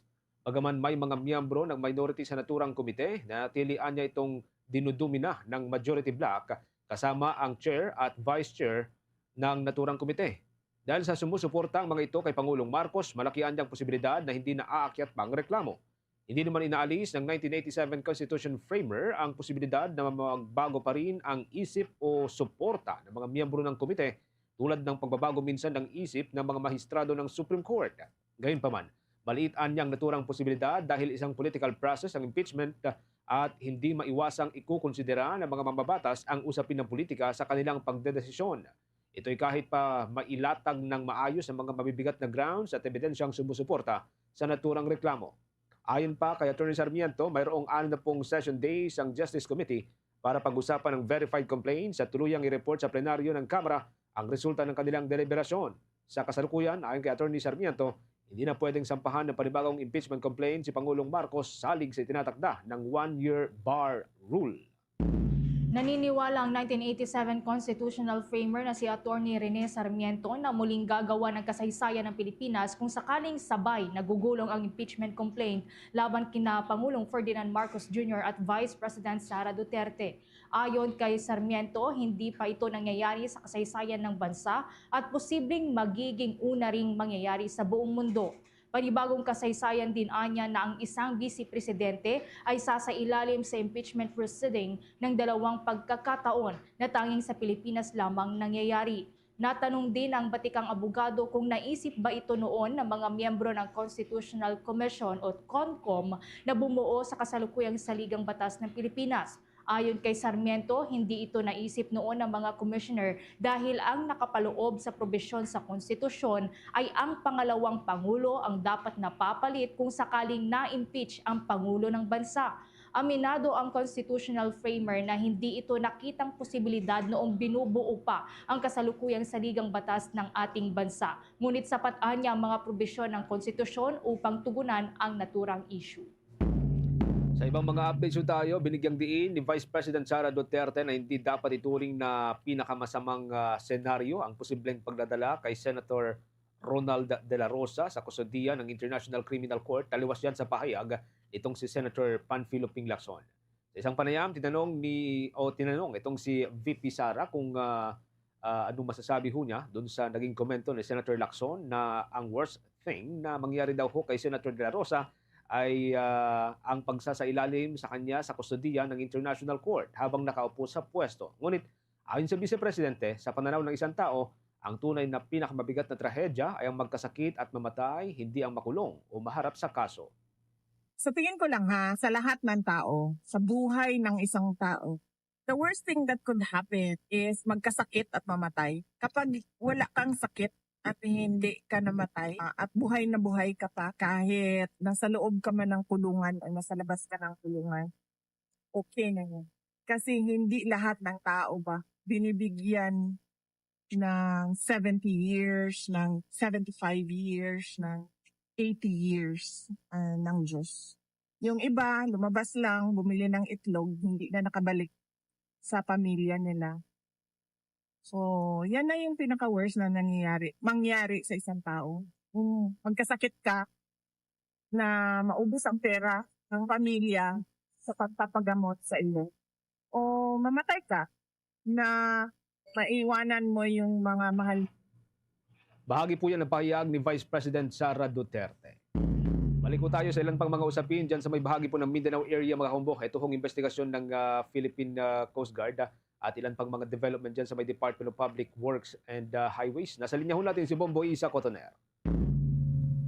Inihayag ni Department of Public Works and Highways Secretary Vince Dizon na palalawakin at lilinisin ang Manangar River at iba pang ilog sa lalawigan ng Cebu upang maiwasan ang pagbaha. Ayon kay Dizon, kailangan itong gawin matapos sa matinding pagbaha sa Cebu dulot ng bagyong Tino noong Nobyembre ng nakaraang taon. Kasabay ng dredging, magtatatag din ng mas malawak na no-build zone sa paligid ng mga ilog katuwang ang mga lokal na pamahalaan. Layunin ng hakbang na palakihin ang kapasidad ng mga ilog at hindi na maulit ang trahedyang dulot ng pagbaha sa lalawigan. Kaugnay niyan, pakinggan natin ang tinig ni Department of Public Works and Highways Secretary Vince Dizon. The flood management situation in Cebu because we already saw yung effects talaga nung nangyari sa Tino, and the President said we cannot allow that to happen again. So we have to take advantage na meron tayong time between now and the next rainy season in June, July to make sure that we can have solutions already on the ground in the next 6 months. So let's help na the local government to fence na downstream and then going upstream para we can already recover the river. That's the key now. The priority is to recover the river. That's the key. Because if we can widen the river and intervene and have more capacity. Samantala, sa iba pang balita, pinalalakas na ng Philippine Coast Guard ang search and rescue operations para sa mga nawawalang pasahero ng FV Tricia Kirsten 3 sa karagatang sakop ng Basilan. Nag-deploy na ang ahensya ng mga technical divers at isang remotely operated vehicle o ROVs upang magsagawa ng underwater search sa mga lugar na delikado para sa mga divers. Ayon kay Philippine Coast Guard spokesperson Captain Noemi Cayabyab, makatutulong ang makabagong kagamitan upang mas ligtas at mas epektibong matukoy ang kinalalagyan ng barko at mga pasahero. Sinabi ng kagawaran na patuloy nilang gagamitin ang lahat ng kakayahan at kagamitan upang mailigtas sa mga biktima. Para sa Bombo Network News, ito si Bombo Isa Cotoner and this is Bombo Radio Philippines, the number one and most trusted source of news and information. Basta Radio Bombo. Ilang senador naman binatikos ang Food and Drugs Administration dahil sa kapabayaan sa paglaganap ng peking gamot. Kaugnay niyan, may nakalapang report si Bombo Angelo Aganan. Binatikos ng ilang senador ang Food and Drug Administration dahil sa umunay kabiguan nitong pigilan ang paglaganap ng peke at hindi rehistradong produkto medikal na ibinibenta sa mga tindahan at online platforms. Sa pagdinig ng Senate Committee on Health and Demography, kwestiyon ni Senador Risa Hontiveros, Rafi Tulfo at Erwin Tulfo ang kakayahan ng ahensya sa pagpapatupad ng regulasyon. Binigyan din ni Senator Risa Hontiveros na masasayang ang pagsisikap ng pamahalaan sa universal healthcare kung mananatiling mahina ang regulasyon at patuloy na nakakabili ang mga Pilipino ng peking gamot, lalo na sa online platform kung saan madaling magtago at umiwas sa pananagutan ang mga nagbebenta. Dagdag pa ng senador, dumadami na ang ulat ng mga mas batang pasyente sa dialysis na inuugnay sa paggamit ng mga supplement at gamot na hindi malinaw ang pinanggalingan at hindi dumaan sa tamang pagsusuri. Samantala, sa naturang pagdinig, nagpakita naman si Senator Rafi Tulfo ng mga umunay peking produktong nabibili sa Binondo at Quiapo, kung saan mariin na binatikos ang senador ang mga opisyal ng FDA dahil sa kakulungan ng mga ito sa kanilang trabaho na labanan ang paglaganap ng peking gamot. Pinestyon ni Tulfo ang FDA sa tagal nang hindi nasusolusyonan ang problema sa mga peking gamot. Git niya, malaki ang panganib na maidudulot ng mga ito sa mga Pilipino ngayong hindi ito dumaan sa tamang pagsusuri. Dahil dito, hinimok ng senador ang mga opisyal ng FDA na magbitiw na lamang sa pwesto dahil sa patuloy na problema. Kita, sabi mo ilang kayo? 800. Oh, ito, pakita ko sa'yo. Oh, tamad kayo eh. Look at this. These are Chinese products na nabibili sa Binondo. Na sinabi nyo, warning, masama sa kalusugan. Huwag tangkilikin. And yet, pinapabayaan nyo na nagkalat to. sa Binondo at sa Quiapo. Ayan mga Chinese products. Meron pa dito, may amphetamine pa. Sabi niyo masama sa kalusugan. Bakit yung pinapayagan? Ba't di kayo nag-raid?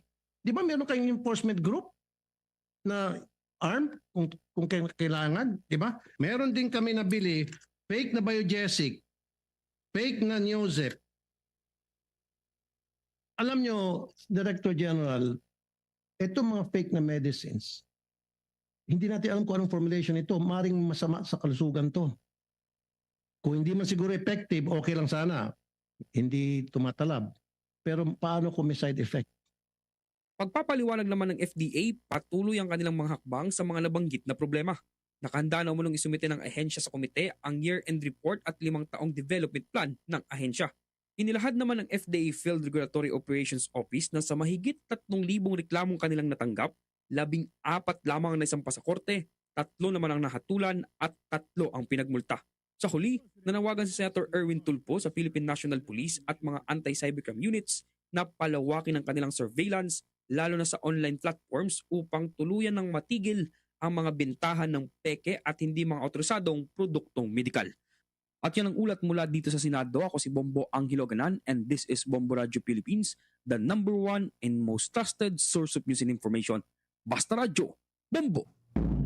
Mula dyan sa may mataas na kapulungan mga kabumbo, dako tayo sa bahagi po ng Campo Crame, si General Nartates, ang Philippine National Police Chief. Ganat na pong natanggap ang kanyang ika-4 na star o ang 4-star rank ngayong araw. May update po dyan si Bombo Bea Peniza. Bombo Genesis, opisyal nang natanggap ng Philippine National Police Chief Police General Jose Melencio Nartates Jr. ang ranggong 4-star ngayong araw matapos sa formal na manumpa sa Palasyo ng Malacanang ngayong umaga sa pangungunayan ni Pangulong Ferdinand Marcos Jr. 5 buwan na nanilbihan bilang acting PNP chief ang hepe bago igawad sa kanya ang pagiging general ng pambansang pulisya simula nang ma-relieve bilang hepe si dating PNP chief at kasalukuyang Metro Manila Development Authority General Manager Nicolas Torre III.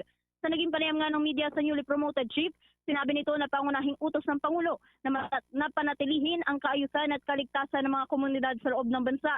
Panatilihin din anyang integridad at trabaho ng pambansang pulisya na maglingkod at magprotect sa publiko. Kaugnay niyan, pakinggan natin ang mga tinig ni Police General Jose Melencio Nartates Jr., ang hepe ng pambansang pulisya.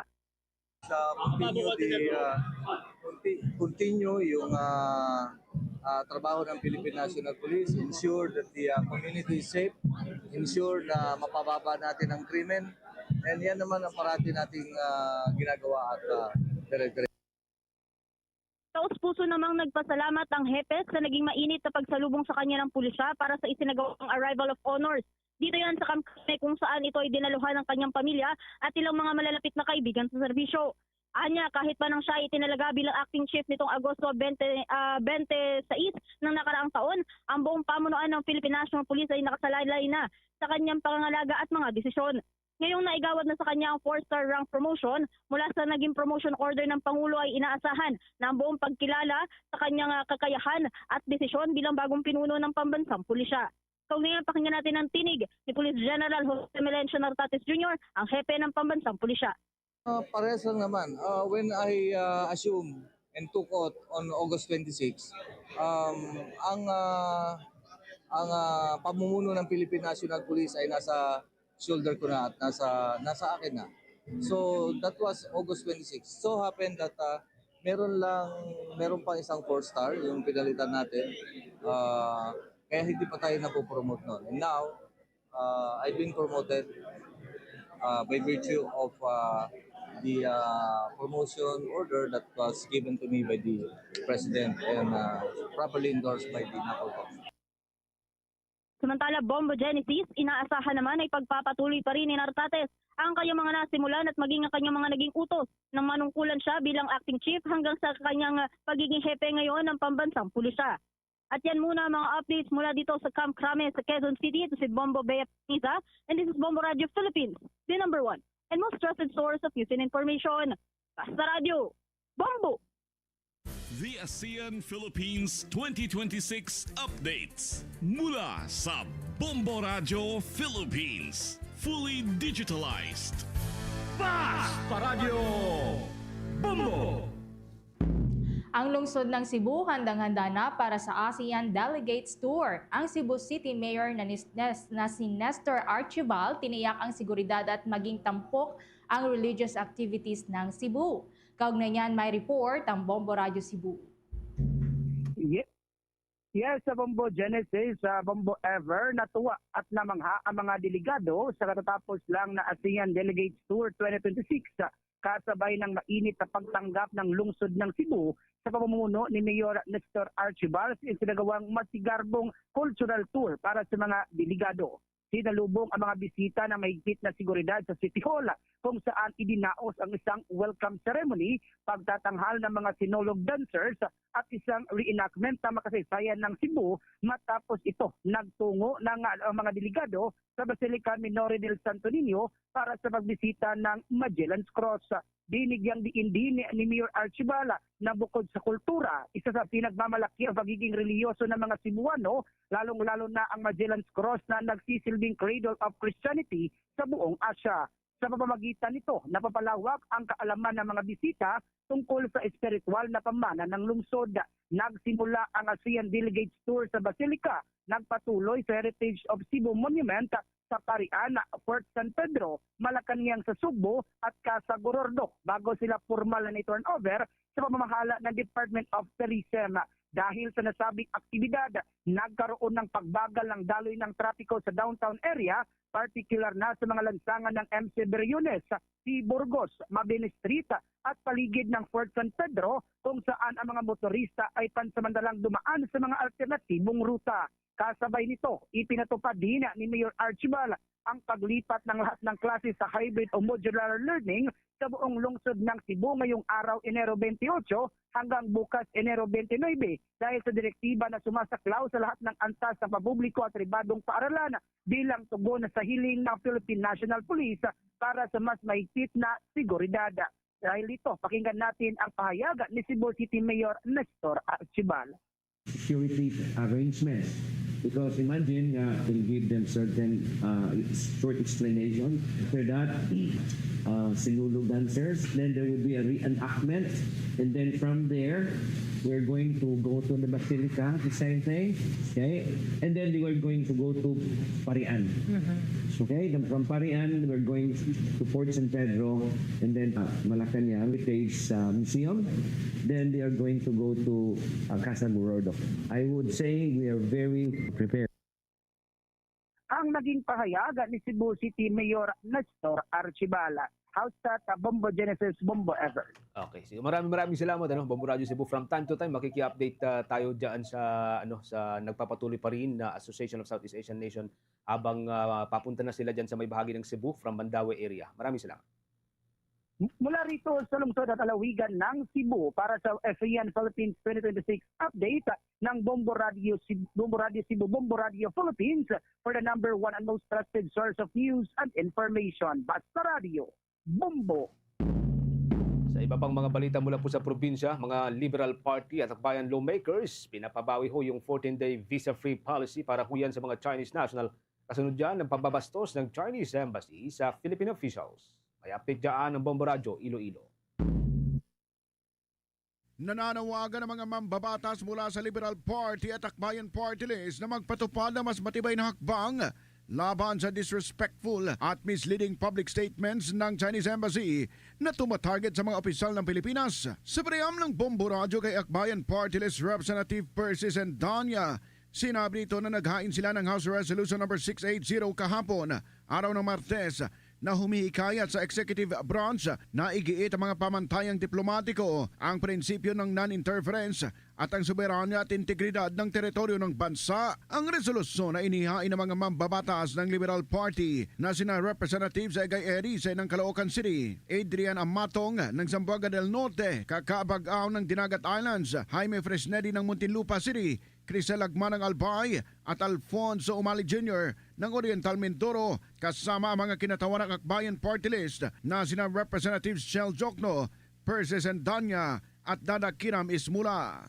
Ayon kay Sendanya, hinikayat ng panukala ang Department of Foreign Affairs na gumawa ng mas matibay at matapang na tindig diplomatiko at ikonsidera ang mas mahigpit na mga hakbang laban sa China Layon din ang resolusyon na protektahan ang mga opisyal ng Pilipinas na hayagang nagsasalita upang ipagtanggol ang interes ng bansa lalo na sa gitna ng umiigting na tensyon sa West Philippine Sea. Dagdag naman ni Sendanya na mas mabuting bawiin din ng Pilipinas ang 14-day visa-free policy sa mga Chinese nationals na ipinatupad epektibo noong Enero 16 kung saan ang mga Chinese na holders ng ordinary passports na bumibisita sa Pilipinas para sa turismo o negosyo ay maaaring pumasok sa Pilipinas at manatili dito ng hanggang 14 na araw sa bawat trip na di na kailangan ng visa.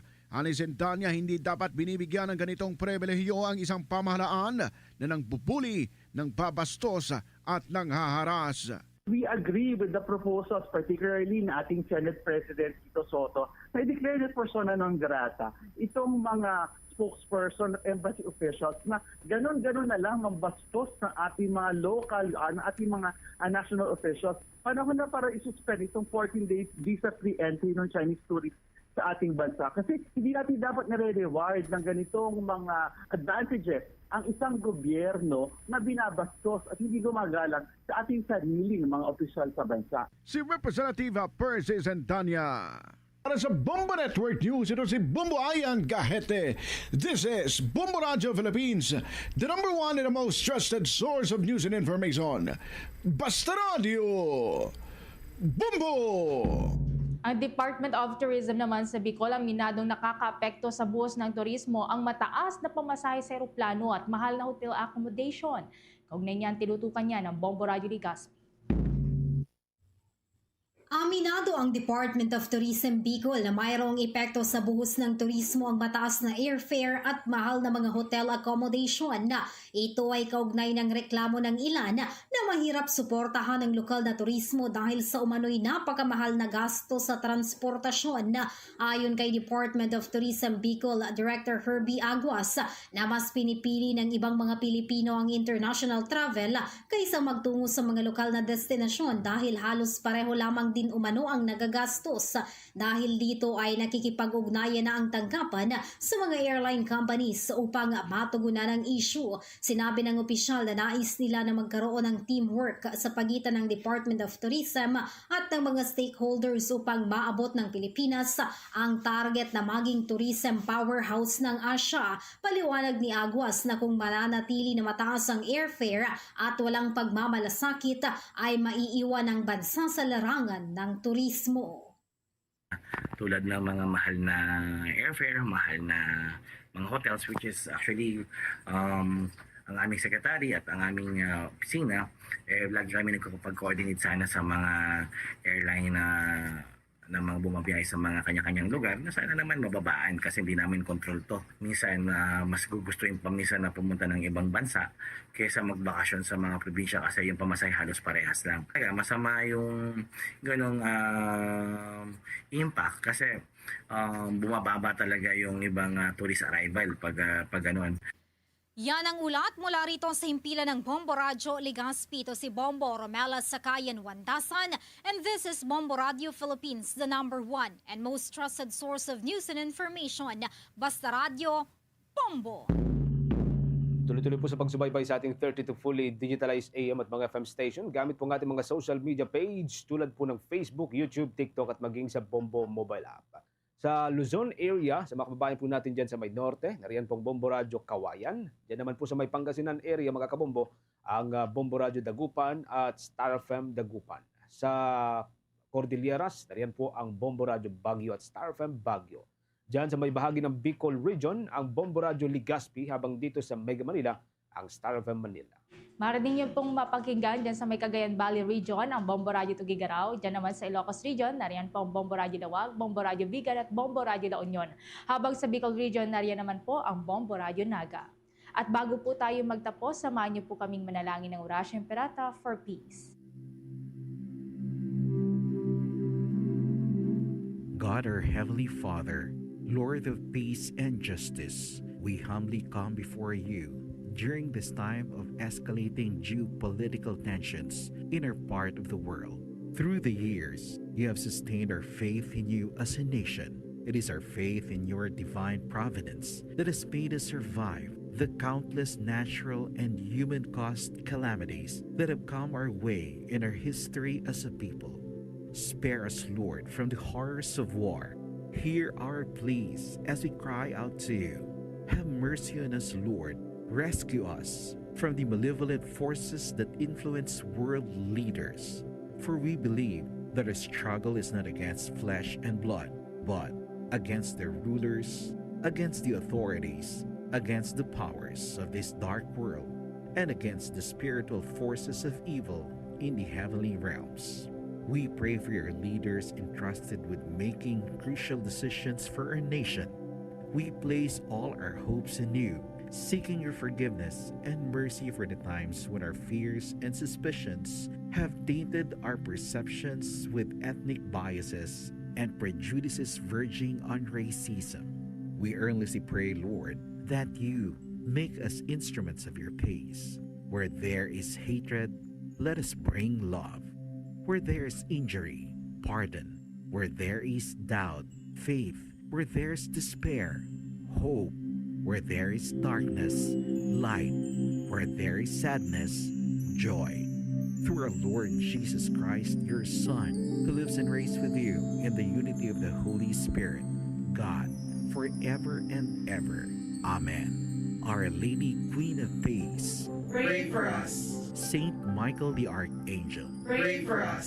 Saint Joseph, Pray for us. Saint Francis of Assisi, Pray for us. Saint Lorenzo Ruiz, Pray for us. Saint Pedro Calungsod, Pray for us.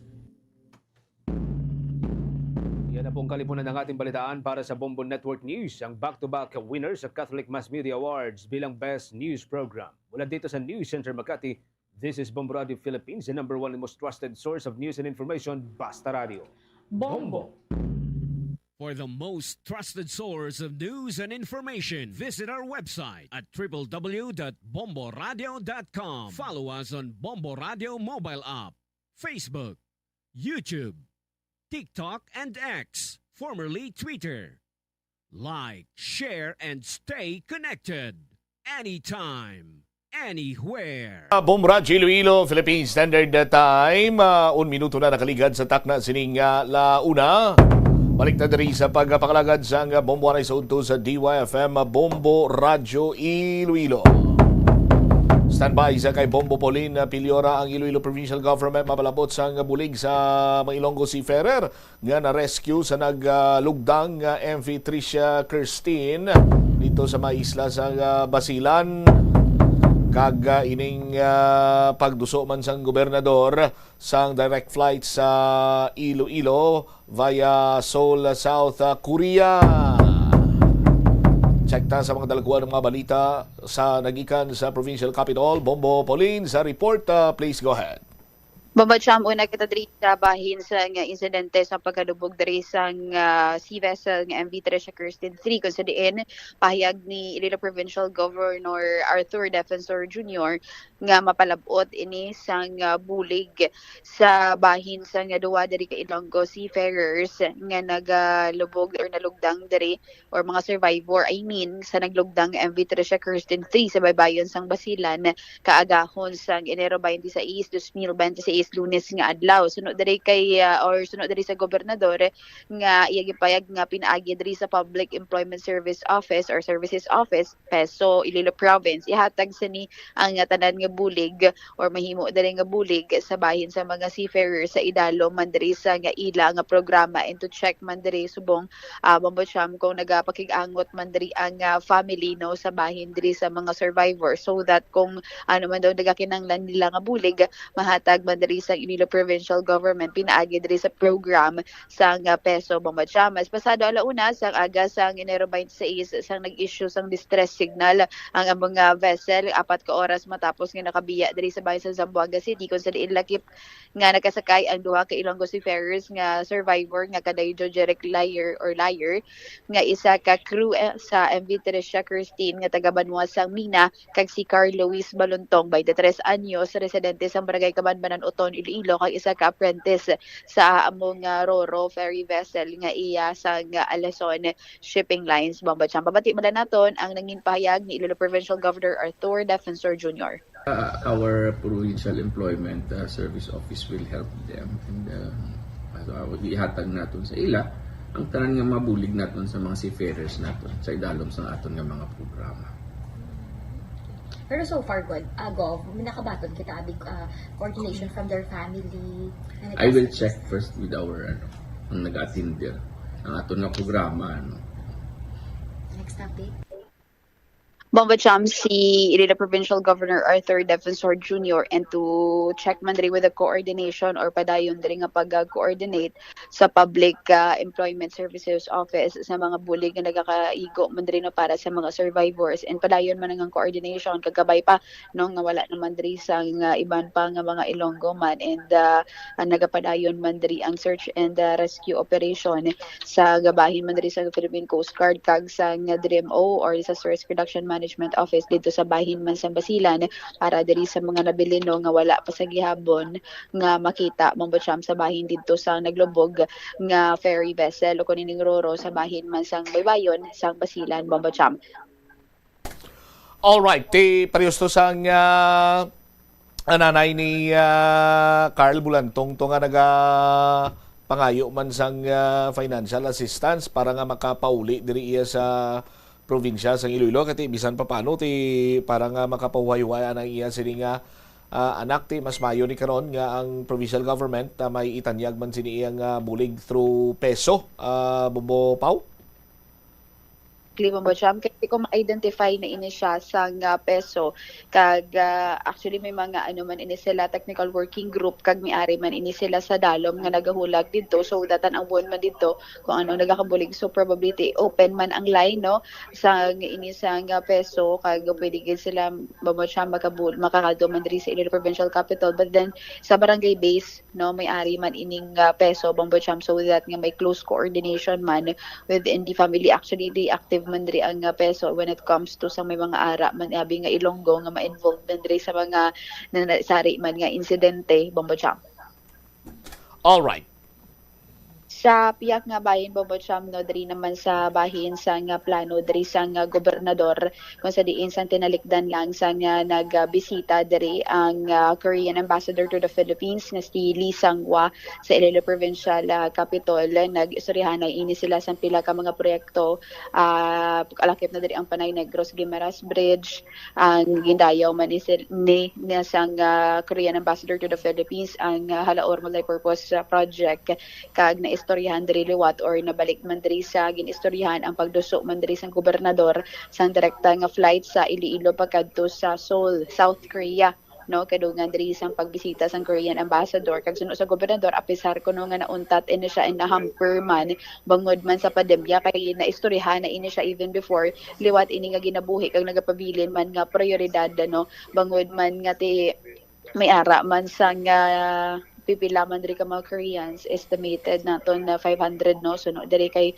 Gov Toto nga naga-aari diri sa Iloilo and at the same time makabulig ini sa pagpasangkad man sa tourism and negosyante or negosyo no sa probinsya man diri sa Iloilo so gina-identify ba ni although wala pa man diri may na-lay down si Gov Toto nga timeline Bombocham sa nasambitan man nga plano diri nga direct flight but then luyag sini nga iduso wala pa galing mapatod kung saan ini siya kag depende no sa economy man ko no kung may ara pag diri iban man nga pungsod nga pwede maka direct flight diri ang probinsya man sa Iloilo himuon sa gobernador as long as may ara man back and forth na benefit no kag makabulig man diri sa turismo kag sa negosyo sa bahin sa probinsya sa Iloilo Bombocham pabati bala naton ang nangin pahayag ni Governor Arthur Defensor Jr.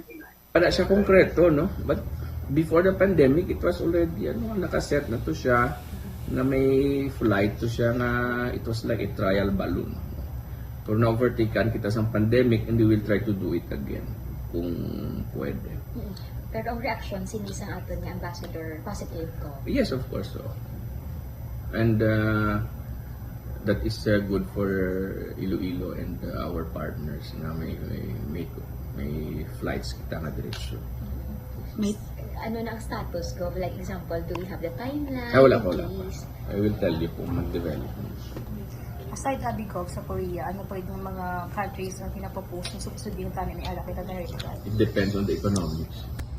Depends on the viability. Sigurado lang kita nga damo kato sa Korea. And damo Korean kato diri.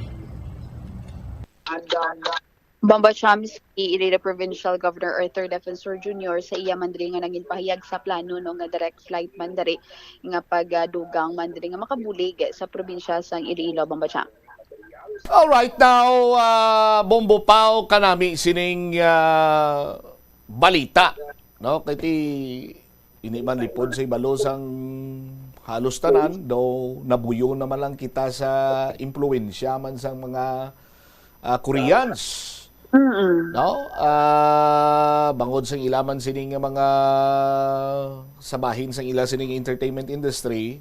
At the same time, may mga Koreans man nga palangga kag daw why naman gani gana magpuli to sa ila kag daw dire na namiana magtiner sa Pilipinas, no? Sa aton sin makabung kita naman nga mga Pinoy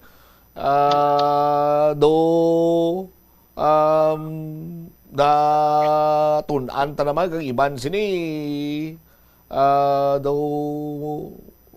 sa term sini gamiton ko positively daw maanugid sa Korea damo nagakantuto mabakasyon so on and so forth, no? Kanami but may luyag lang ko ngay i-point out, no, kay bangod sa sining nasambitan nga balita, no, may ara sang in a way mambal naton in general dili kala na dahil lang yun request mo dahil lang yun, no, may may mambal naton abi may ara sang naga-claim nga hambalon ta nagilang ila kuno ang laragway nga gingamit as aton sining posting sa aton man sining social media. Mauna ko na pakita ta engineer ang picture lang ang post sang ang post naton, post ni Bombo Pao and ang ginsend ko bagulamla ang post sang isa ka anong tawag sini sa ila Bombo Pauline man? Vloggers, Bombo Cham. Vloggers o amo na bitawag sila o kung ano man dira ang pagtawag nila sa ila sining kaugalingon, no? We will try to differentiate sa aton sining mga kabombo kay kita sabahin iya sang mainstream media professional.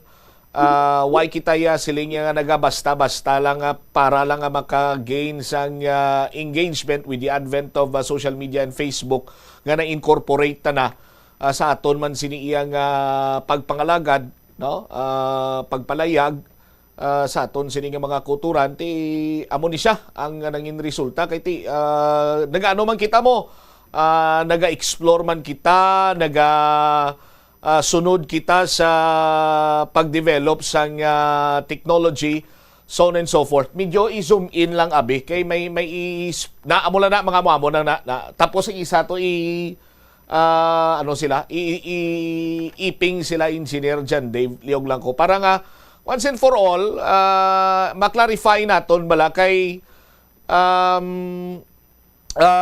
may nag-communicate as per my understanding may nag-communicate sa kay Bombo Pauline kag isa sa aton sini nga mga officials diri sa nga Bombo Radyo Iloilo agod nga iko lang atensyon ta kay nang pag-ilog kita kuno or gimpangkwa naton ang ginimuan sang iban of which this is a mortal sin. Sabahin karon iya sang Bombo Radyo Iloilo sa pangkabilugan Bombo Radyo Philippines kay sa pagsulod sang social media nag-agi man kami diri sa Bombo Radyo halos tanan kami sa rigorous training para iya nga maka-adapt, no, with this social media generation sa karon, no. So una nga gin painsindi sa pangkabilugan sa tanang empleyado, newsroom, reporters, and anchors, no? Kung paano siniya nga mangin mahinalungon hilabi na gid sa pag-share sang picture, no, or background sa aton sini mga kabombo. Ang ano bala, yan, balong ko na lang ang picture ni Bombo Radyo Iloilo, post ni Bombo Pao, and the picture ni PH Trendy PH, yun na. Side by side, liog ko engineer, no? Bombo Chris, liog ko pati gaya nanay. Kay para nga makita bala naton, kay ti may nag-claim nga, why man siya nag-claim, kaya ang ano gani hambalya Bombo Pao, gin-post niya, kagan ang hambalya, no? Do ka-familiar sa ano gani? Pao? Oh, why maon? Pao, liwat? Bomba Jam. Anong balya? Do ka familiar how the layout ko man. Okay. So, ari na. Alright. Pakita ta mo Chris Leog ko.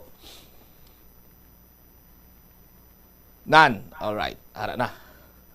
So, kung nagalantaw ka dira, may tatak man na dira, ang sa right side, iya ka bumbo.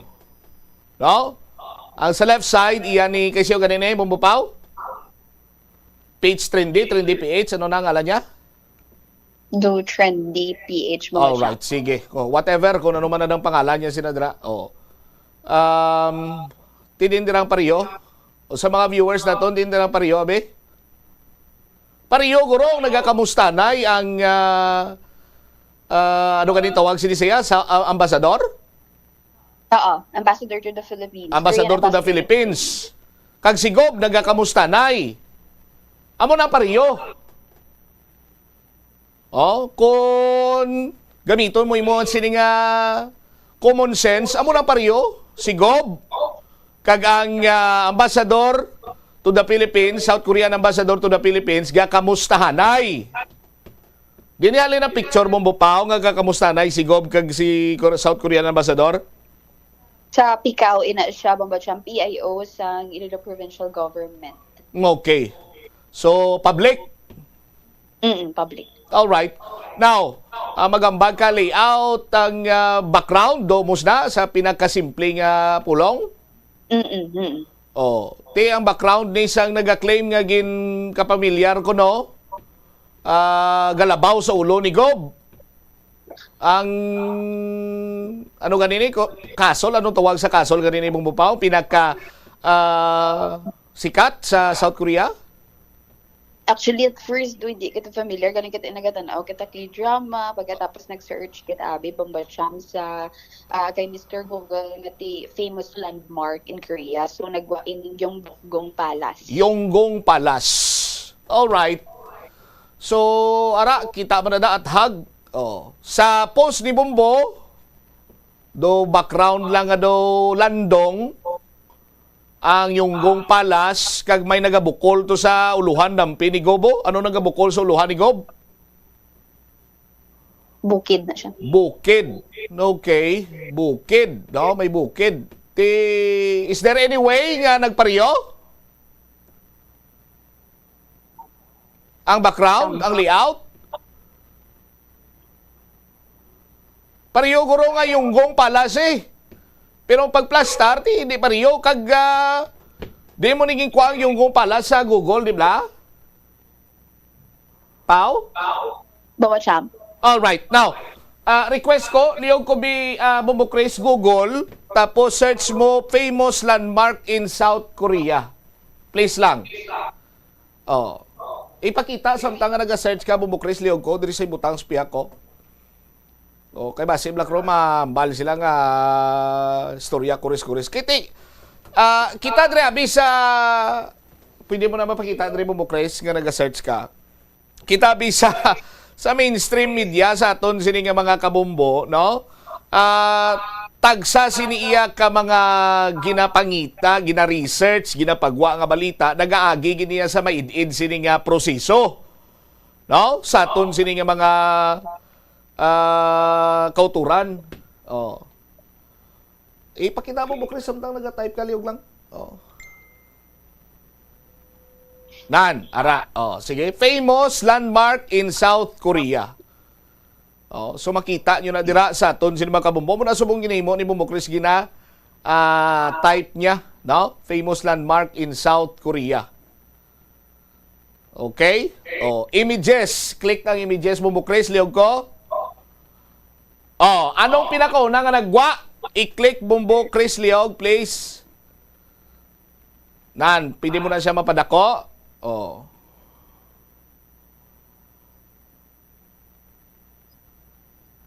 Oh, do mo amo man sa post sa Bumbo, no? Nga may bukid sa likod. Tino, paano nagpariyo man? Paano i-claim nga pariyo man? No? Anyway, tinapprove ta naman nga waita ng ilog kag just for even more proof, Bumbo Chris, isend ko sa imo dali lang gid, ipatagan ko ni sa para nga mahawasan sa bla. O kon para nga malutas ni sa kro kabasi kung way pa ni sa malutas sa aton sini nga mga kuturan.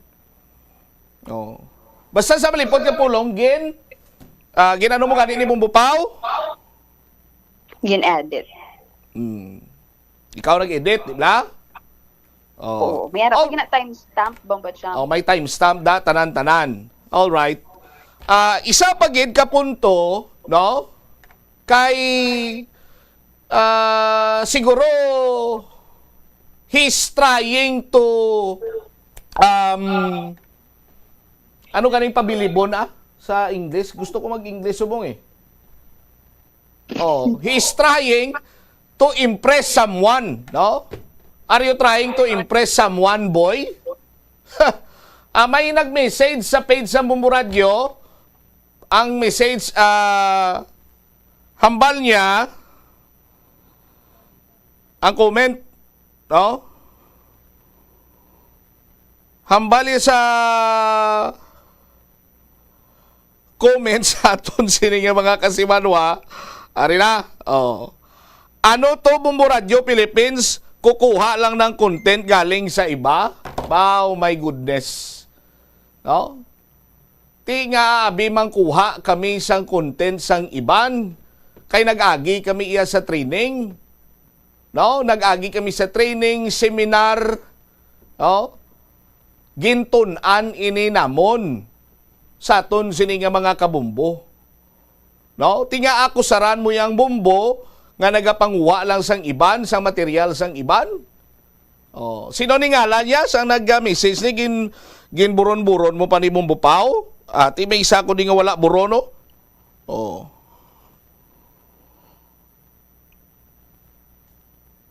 Sino gani? May isa ko di nga wala buron, pero no why man di gagwa sa kon. Anyway, anong plastada, sini kay is this the same person nga nagtawag sa isa sa mga officer naton dire nga naga-demand siya sang explanation kay kuno gahambal siya nga ti media kita mo, no? Kag nangin agresibo siya kuno sa pag-call sang attention sang Bumbo kay ti amo kuno ning naandan niya sa aton nga industriya. What the F? What the fart? No? Partner. San o ka pa nagmedia? Mr. Kevin Cruz. Ha? San o ka pa nagmedia? Kisyo gagwa ka sa Facebook? Media ka na? Gusto ko lang i-clarify nga ang mainstream media sa aton siniya mga kabumbo, no? Nag-rely sa established, institutional, and fact-check reporting. And with the advent of the social media, nagtuon, nag-research, gin-train, gin-seminar man ang mga personnel sang Bumbo Radio Philippines. No? Sa aton sini nga mga kabumbo. Ti karon ikaw ya guwa-guwa ka lang yan sa Facebook. No? Media ka na dato, media ka na dayon. Nali content creator kaya and content creator tama na ya kalayo sa mainstream media or media professional para lamang nga maintindihan mo Mr. Cruiser. No? Kag Sino ikaw? Nga maghara-hara kagkuhaan sang explanation ng Bombo Radio, no? Nag-claim ka nga kay sa media ka man, ano imo outlet? Ha? Sa diin ka nga istasyunan, sa diin ka nga network,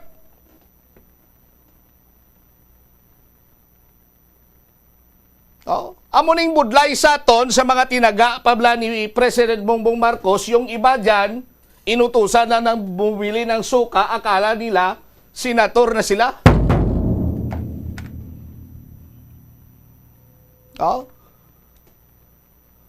Kay kung lang tao mo, tama, kalayo eh.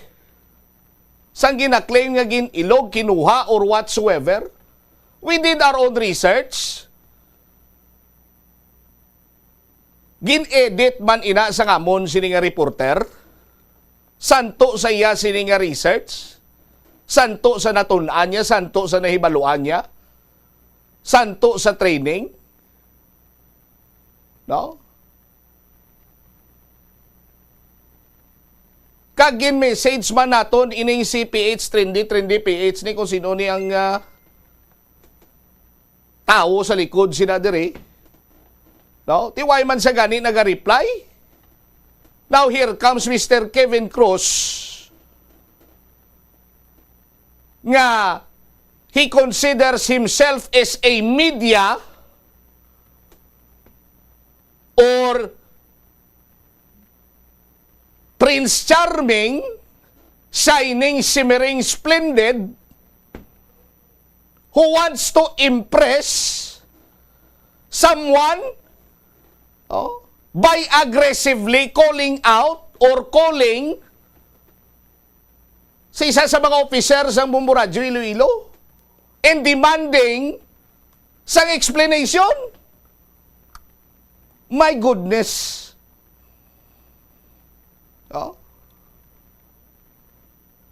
Sino ka imo iya, sir?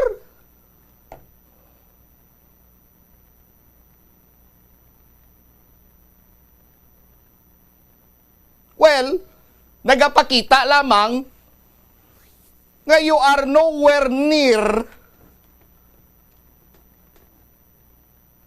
bilang isa ka media practitioner. Kay kung media practitioner ka sa aton sinima kabombo, kung tani, nakita mo na nga tama kalayo sang ginaklaim nyo nga kinuha sang Bombo Radio Iloilo, sang amon reporter particularly, ang kung kay sino man nga Herodes niyo, kung Herodas na, nga layout na Kaya hindi ka?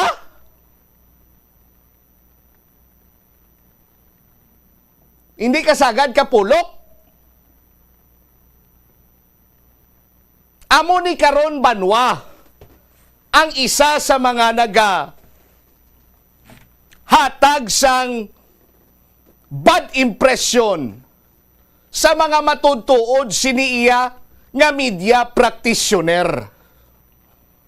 Ang mga tao, no, nga feeling, assuming media kuno.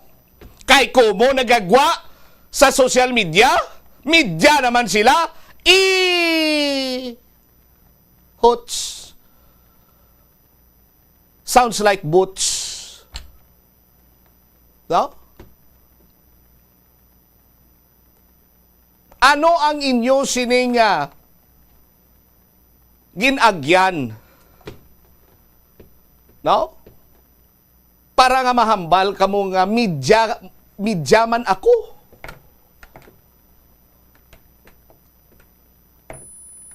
To claim nga media man ako, media kay sir, media kita.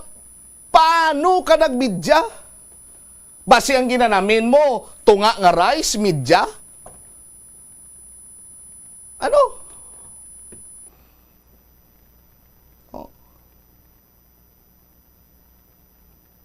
Amo na sa nasiling ko kay kung tutod nga media practitioner ka, nagakadapat manghusisa ka. Oh? Tiginusisa naton sa aton sini mga kabumbo kundi ng sources.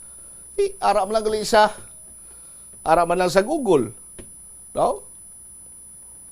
Hindi man ini ano ganin ang tawag mong bukres ang mga pictures ng license nga hindi mo pwede iya ma-copyright or whatsoever sa aton sini nga mga kasimanwa.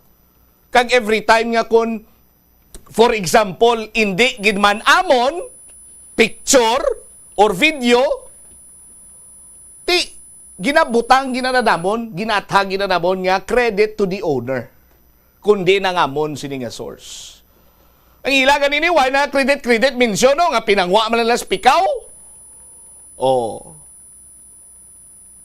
Ti kung gin message sabi karon ni Trisini Mr. Nerio Luhan kay siyang chief sang pikaw da. Kag questionon nga nakalabot ya nga gin post yung among picture ni. Oh. Ano mabatyagan nyo? No. Madipinsa ayhan si Mr. Kevin Cross?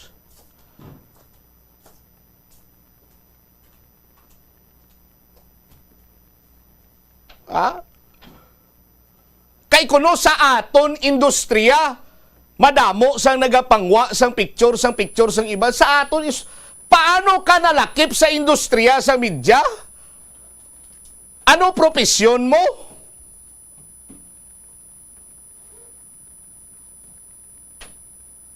Oh?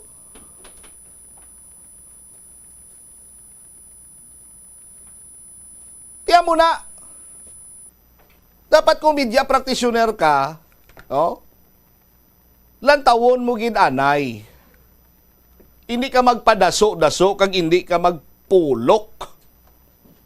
No? Kay kalabanan sa mga tawo nga nagapadaso-daso kag nagapulok-pulok amo nang una nga nagakahulog sa pilas. Sa aton sini nga mga kulturan. Oh. Ti maghambal abi karon nga almost the same ang media professional sa bahin sang content creators or mahambal naton influencer.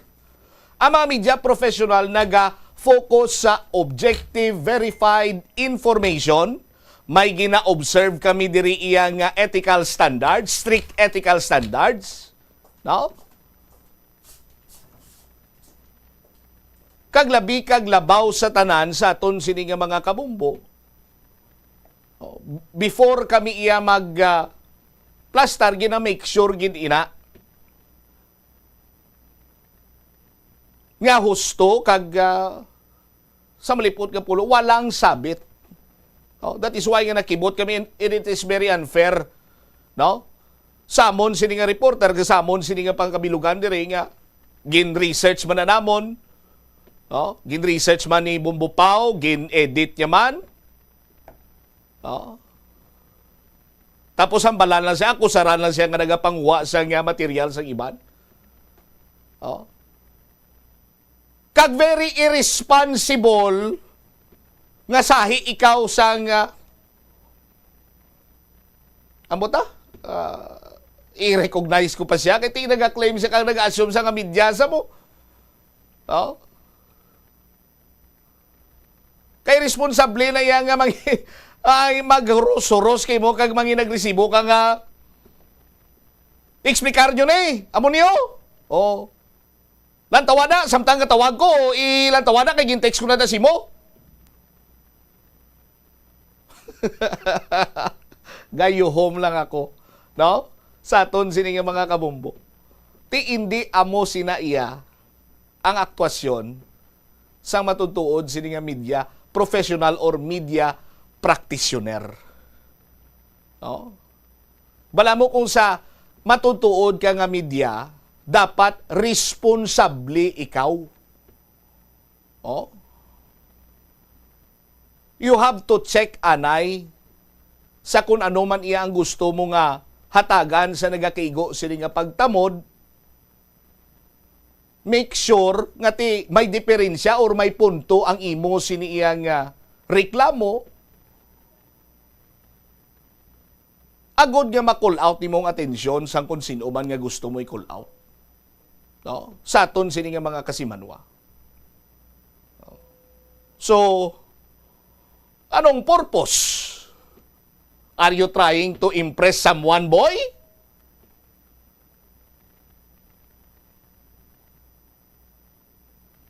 Or nang irresponsable ka lang gidya?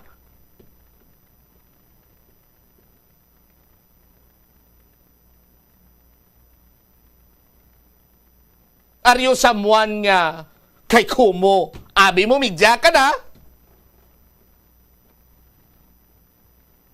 Makapang binghal ka lang sa kung sinong gusto mo? No. Research ka, tunan mo, insindihon mo, pangitaon mo ang diferensya. Oh. Kag hindi ka lang niya sungay nga do kasubong sang turo. Kay base ang sungay mo, bukol pa lang na. Ang ginasaruso mo, nanangasanga ng sungay niya. Oh. Kag antes ako magtapos, balikan ko naman ang hambal sang akon Iris Philosopher. Isa sa mga close friend ko, Bombo Chris. Ining Iris Philosopher. Oh. Ay, balang ko ay paka-extro si Pao. Antes ako magtakop, luyag ko ipalabot ang mensahe sang akon sini Iris Philosopher. Close friend ko nga Iris Philosopher. Ang ambalya, if you have nothing good to say nothing at all.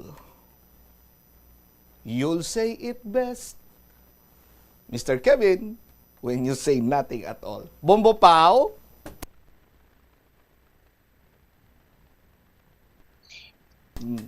Pao? Bumacham. Oh. Go ahead. Pwede na. Hindi ba ito ikaw yung ginapalabutan ko sa mensahe sa akon nga close friend nga Iris Philosopher? Go ahead na, Bombo Pao. Ini si Bombo Paulin Dimitridio Piliora, and this is Bombo Radio Philippines, the #1 and the most trusted source of news and information. Basta Radio, Bombo. Salamat yun na, Bombo Paulin na Piliora. Pasalamat ka lang kay ngin tawgan niya mabuot. No? Pero bisan sino man lang di tawgan niya Bombo Chris, puro man tadi tanan mabuot. No? Labi na gid ako abe. Ay, sus Maria kagusip. Tama ko yung kabut ng klase sa tawa. Oh? Kung sa mga pelikula, kung sa mga artista, di ba may mga screen name na sila? No? Lain nila nga ngalan. Di ako niya, ano ko lang ni, ang screen image ko lang. Ino mo sina, sa aton sini nga mga kabumbo. No?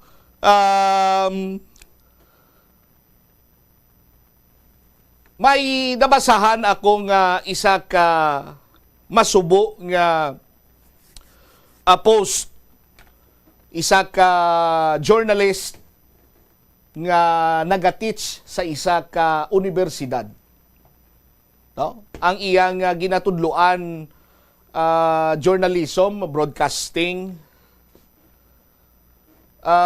Kasubo kay pag-abot sa enrollment, isa lang kabilog ang iya sining estudyante o nag-enroll sa amo sina iyang kurso abi, no? Sa aton sining mga kabumbo. Kay iya na notisyaran nga sa subong nga panyimpo may cellphone ka lang nga di kamera, other gadgets abi dira, may ano na ganito tawag do parang stabilizer o na tripod o kang iban pa. ilog-ilogon mo lang kung paano mag-deliver dira ang news reporter, news anchor nga idolo mo. Pwede ka naman dayon makahambal nga, media ako. No? Kay do halos tanan sa aton sini nga mga kabombo, nangin content creator, and ang ila sini nga paminsaron kay kumo content creator sila, media na sila. No?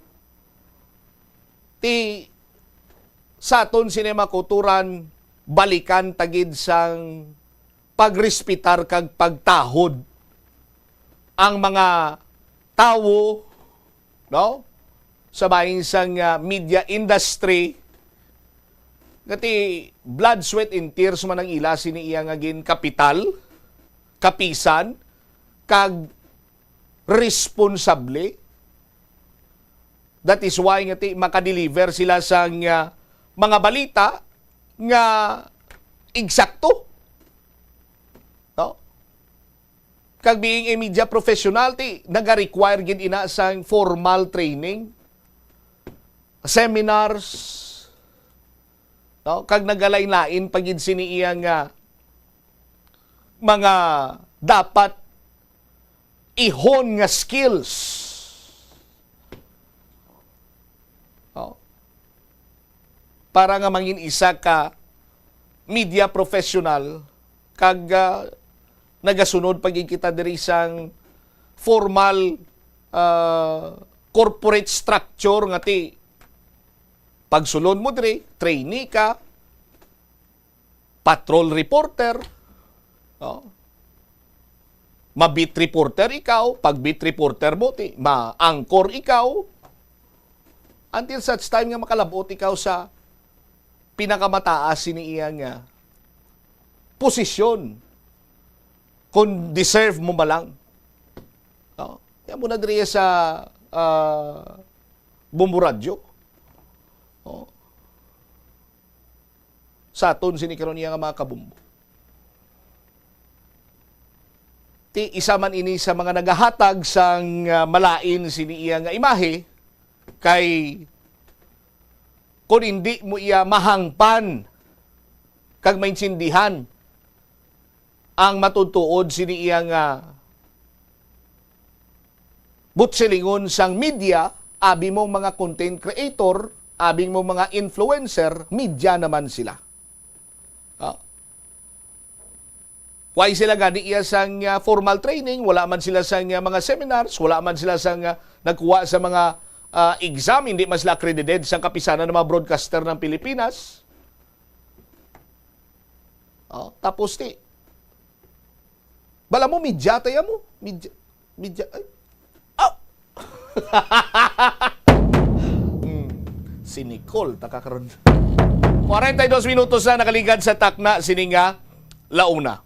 Pagbalik nato na banwa, dugang pagin ng mga balita, kag impormasyon. Diri sa Bumbuanay sa Udto, ang pulis, ang Philippine Coast Guard Station Iloilo, ginpasiguro nga safety kag bastante ang life vest sa kada biyahe sa mga sakayan pandagat katulad sang Roro fiber boats, no? Diri sa syudad kag probinsya man sa Iloilo.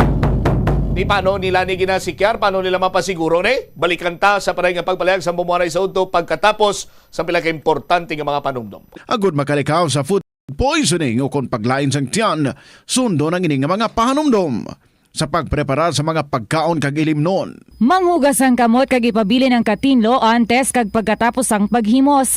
Kung nagamasakit, likawan ang pagpreparar sang pagkaon para sa iban. Siguraduhon nga naluto sang husto ang pagkaon. Kung mahimo, kauno ng pagkaon samtang mainit pa. Siguraduhon ang katinlo sang pagkaon agod ang selebrasyon mangin mas malipayon. Mas nanamian bala ikaw magtuon sa balay ipaanggid sa eskwelahan nga madamo ang tawo?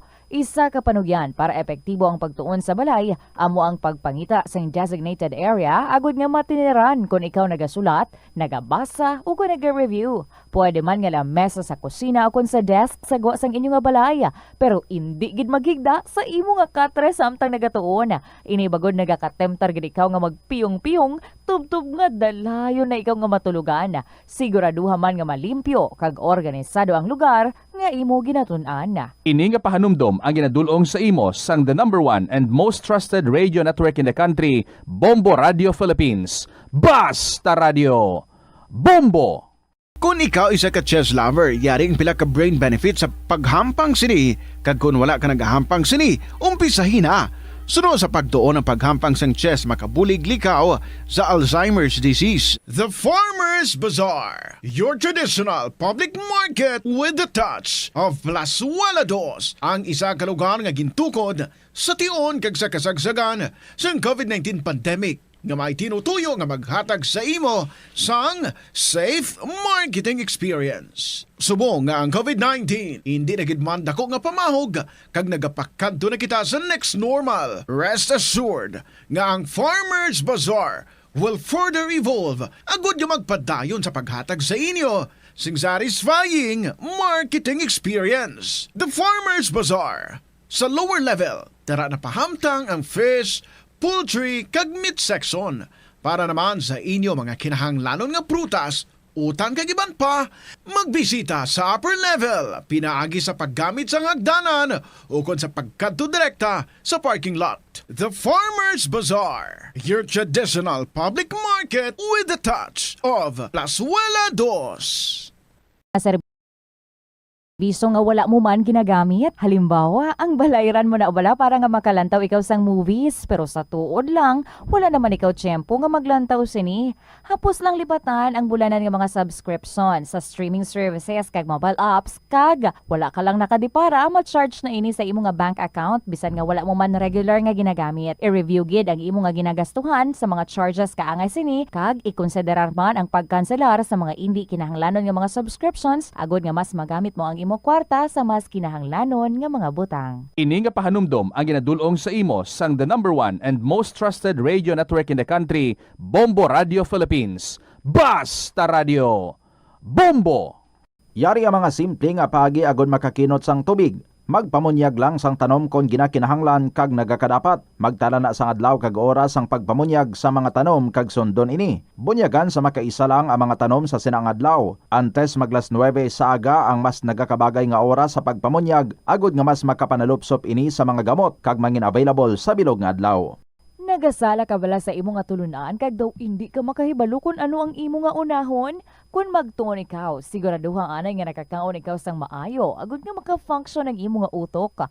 Kung gusto mo ang snacks, siguraduhan man nga na-preparar na ini antes pa man ang imo. Plazuela de Iloilo, Billboard of Activities for January 25 to 31, 2026.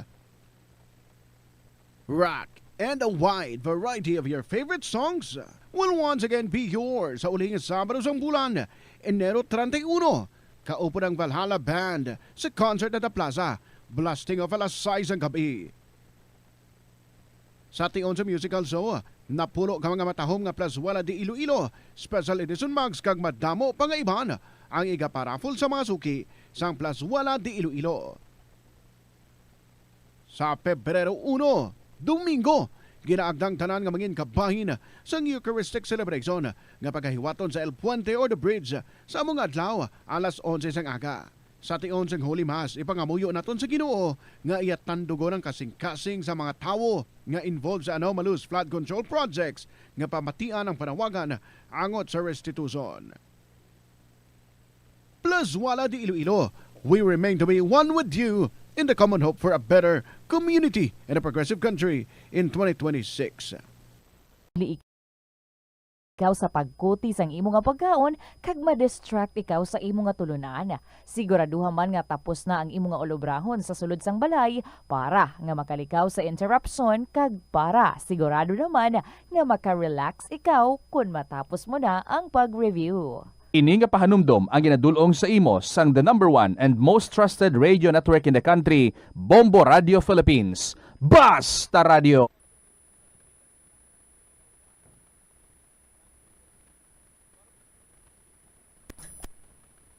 Are na siya. 48 minutos sa kaligad sa takna sining launa. May harap pagiging kugali mo bukris sa dumduman. No? Sa aton sining mga kabumbo.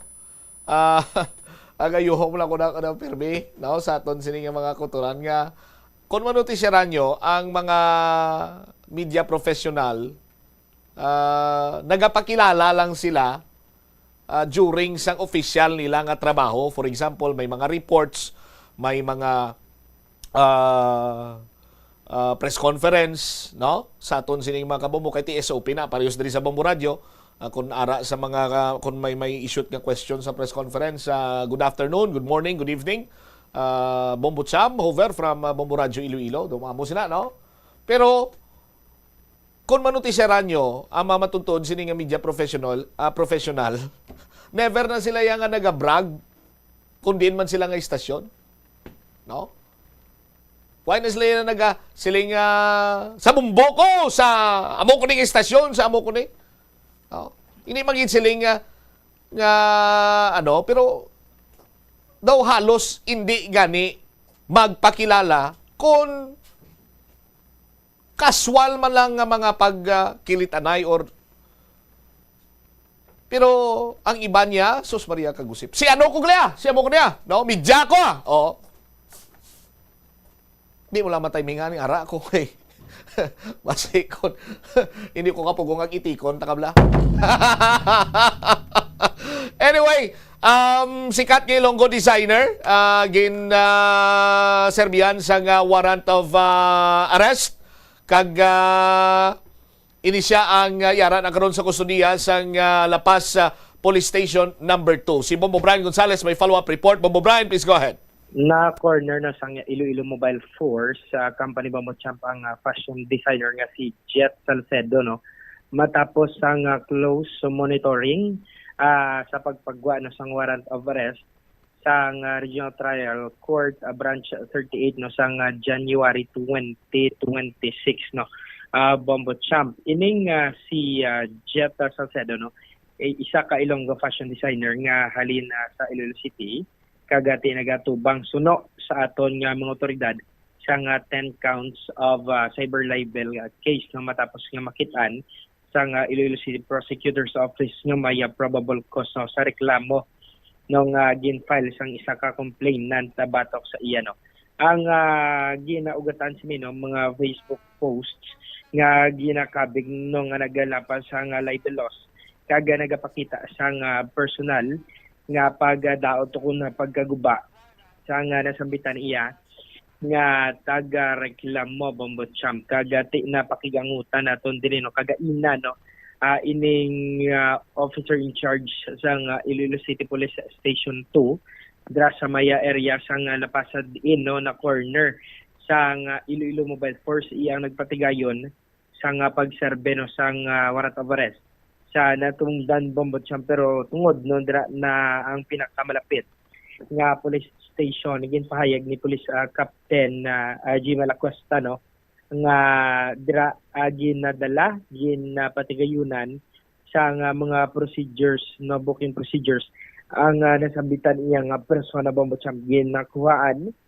sa magshot dra kag fingerprints kag nagakaigo nga medical patigayunan Bombo Champ ang nasambitan nga persona kag ginapahayag ni Police Captain Cuesta nga hindi sila, no, ang persons in authority nga nagaserbe sang warrant of arrest kagati natabuan lang dra pinakamalapit temporarily, no, dra gin-detain ang nasambitan nga persona samtang kuntani, no, mahingagaw ini process ang bail o kung piyansa sa nasambitan nga 10 counts cyber libel nga nagabalor, no, Bombo Champ sa mga otoridad nga 36,000 pesos ang isa ka count sa nasambitan nga kaso. So madlagan 360,000 pesos kung 10 counts sang nasambitan ang cyber libel case sa Bombo Champ. Pamatian blauna naton pahayag ni Police Captain Cuesta, no, ang officer in charge subong, no, sang Iloilo City Police Station 2. Regarding sa kay Vic Salcido, ang atin nga, ako lang yung mambang detalye regarding that is, dili ang siya yung bala, dili siya yung fingerprint, dili siya yung mugshot sa station 2, sa lapas. Pero when it comes sa pag-aristo sa iya, hindi kami ang concerned office ang nagbasa sang Miranda doctrine sa iya. So ang nagkuha ng dapat sa iya mo ang Iloilo City Mobile Force Battalion naton. Kay pagkabalo ko, ma-file sila sang bill. Ginasunod lang nila ang proper protocol kung paano apply siyang process ang bill nila. Sir, din sa subong, may information kita kung din sa subong ining natungdan or nga natakan? Wala ako siyang idea kung diin-gid niya area o lugar siyang Iloilo City Mobile Force natin nga dakop na area. Pero ang ako na gid na nabalaan niya ari siya gindalagri sa station para i-process ang iya pag-apply sa day. Okay, sir, after sang mag-chat of fingerprint, anong sunod nga step ni sir? Din na i-medical pa ni or something? Medical. Actually, sir, naglakat na sila. Nag-medical na sila. Si Police Captain ako Abamotchamp ang bago nga officer in charge dira sa Iloilo City Police Station. To kagainay na ng Abamotchamp samtang ginapatigayon ini nasambitan nga medical sang natungdan ng Abamotchamp. Napakigangutan man naton diri ang taga-pamaba sang Iloilo City Police Office ang ICPO si Police Major Sheila Sangrines sa Abamotchamp kagad nag-release ni isang statement na hanungod sa pagdakop ang natungdan Abamotchamp kagatikon makasulod na iniabi sa Hall of Justice Abamotchamp mismo sa pertahan hindi na matigayon nga madakpan o kumaserbihan sa warrant of arrest ining persona Abamotchamp kagati kinakalipay sang ICPO nga natigayon ini matapos ang ilang close monitoring na corner dira mismo paliko kadrablan sa may taytay dra sa may nabitasan lapas kung maghalid ka sa Iloilo City Police Station 2 Abamotchamp. Yari pamatian naton dugang nga payag ni Police Major Sheila Sangrines ang spokesperson sang ICPO. Gin-inform kita sang aton nga personnel sang Iloilo City Mobile Force Company nga nagserbe sila sang warrant against sa iya sinila nga aga. Bali ma'am, this is not, wala siya nag-surrender, arrested siya bali? Agin serve na ang iya nga warrant nga since Monday nag-appear sa system naton nga may active siya nga warrant for 10 counts of cyber libel. Ma'am, di siya particularly na arrest? Well, dira na sa bahin sa nga Lapas area sa information nga ginhatag sang aton nga mga intel operatives sang Iloilo City Mobile Force Company. Pila ini siya base nga gin-monitor? Pag sang warrant, pag appear sa system sang iya warrant nga active, amo to dayon nga may mga information na nakuha ang aton nga mga warrant server, intel operatives naton kag ginsugura na siya pangita kag ginpangchekyar ang mga information nga nakuha nila regarding sa whereabouts sang aton nga nga persona nga ini. And of course ang iban to yang information hindi man to tuod gid ang lugar kung sa diin siya. And amo na may ara gid siya positively nakatudo sang iya kundi siya pakadto kag kundi na siya.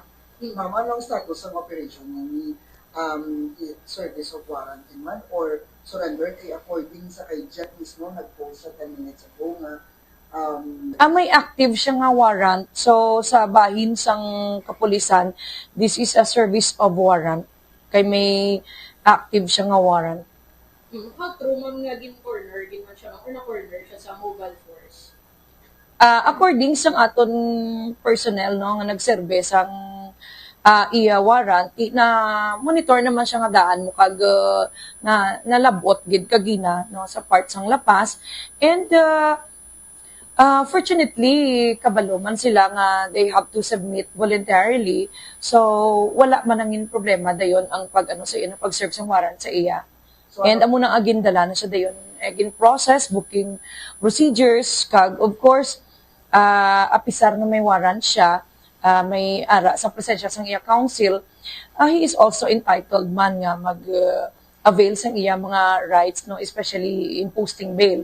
So, amo na nga as of this time, we were told nga on process naman, no, maproseso sila sa iyang piyansa. Ma'am, pila ang magpiyansa mo in 10 counts of nasambitan niya kaso?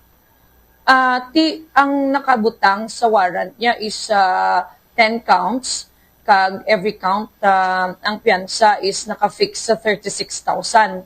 No, 36,000 times 10, yung mga 360,000. Sa naligan yung mga kaso, sino ang particularly nag-file? Actually, ang aton diri documents nga nauyatan is kopyagid lang sa warrant niya, no? Kahit di amo lang nag-appear sa system naton. But according sa aton nga ICMFC personnel, nakamuno ko no, naka-mention man si Sir Jet nga from a certain family nga we don't know siguro base kung may mga personal sila nga encounters. Si Police Major Shalamisan Grinas Bombocham ang spokesperson sa ICPO. Pero ano po, Brian, ang guaya sinima post siya sa bail within the day man? Yes, correct Bombocham. Ginabalikan natin dito no, sa Iloilo City Police Station 2 sa pagkamatuod. Kagatigin tinguan gid naton nga makuha ang bahino ni Jet Salcedo apang nagpamalibad ini sa pamagi man no, kaya Police Captain Cuesta no Bombocham. Kagati sa karon ginaproseso na nila sa karon nga adlaw mismo. Bombocham kaupo ng legal counsel man sana sambitan niya nga pagbayad dogo na pagbiyan sa Bombocham. All right. Ini si Bombo Brian Gonzalez and this is Bombo Radio Philippines, the number one and the most trusted source of this information.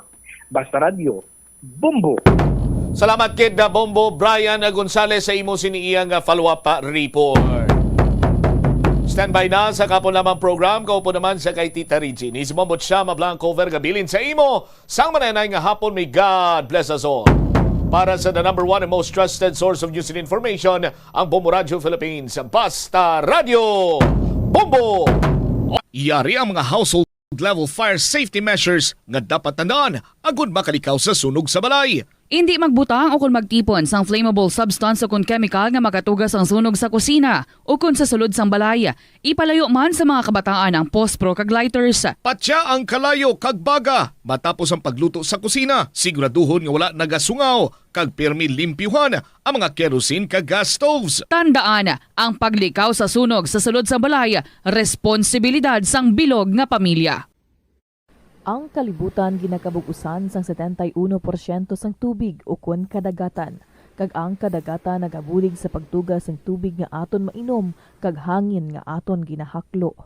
Gani aton halungan kag imentenar ang malimpyo nga ginaagyan sang tubig kag mga kadagatan.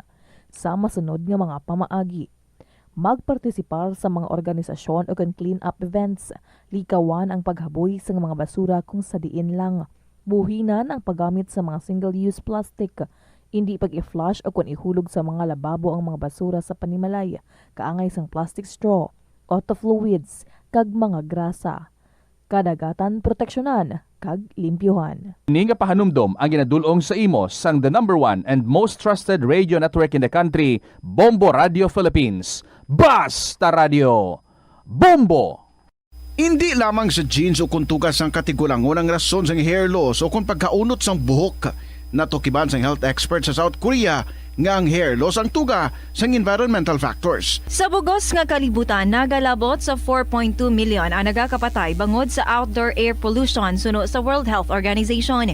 Mas sobra 90% sang populasyon sa kalibutan ang nagaistar sa populated areas, sa diin ang heart attacks, aggravated asthma, irregular heartbeat kag poorer lung function ang pila lamang sa epekto sang air pollution. Ang kasubo kag depresyon ang hindi pareho nga balatyagon. Ang depresyon ang hindi gulpiyada lang nga nagakatabo sa isa ka tawo. Masami man nga ginakabig sa mga tawo nga depressed ini bangod sa kasubo nga nagakabatyagan.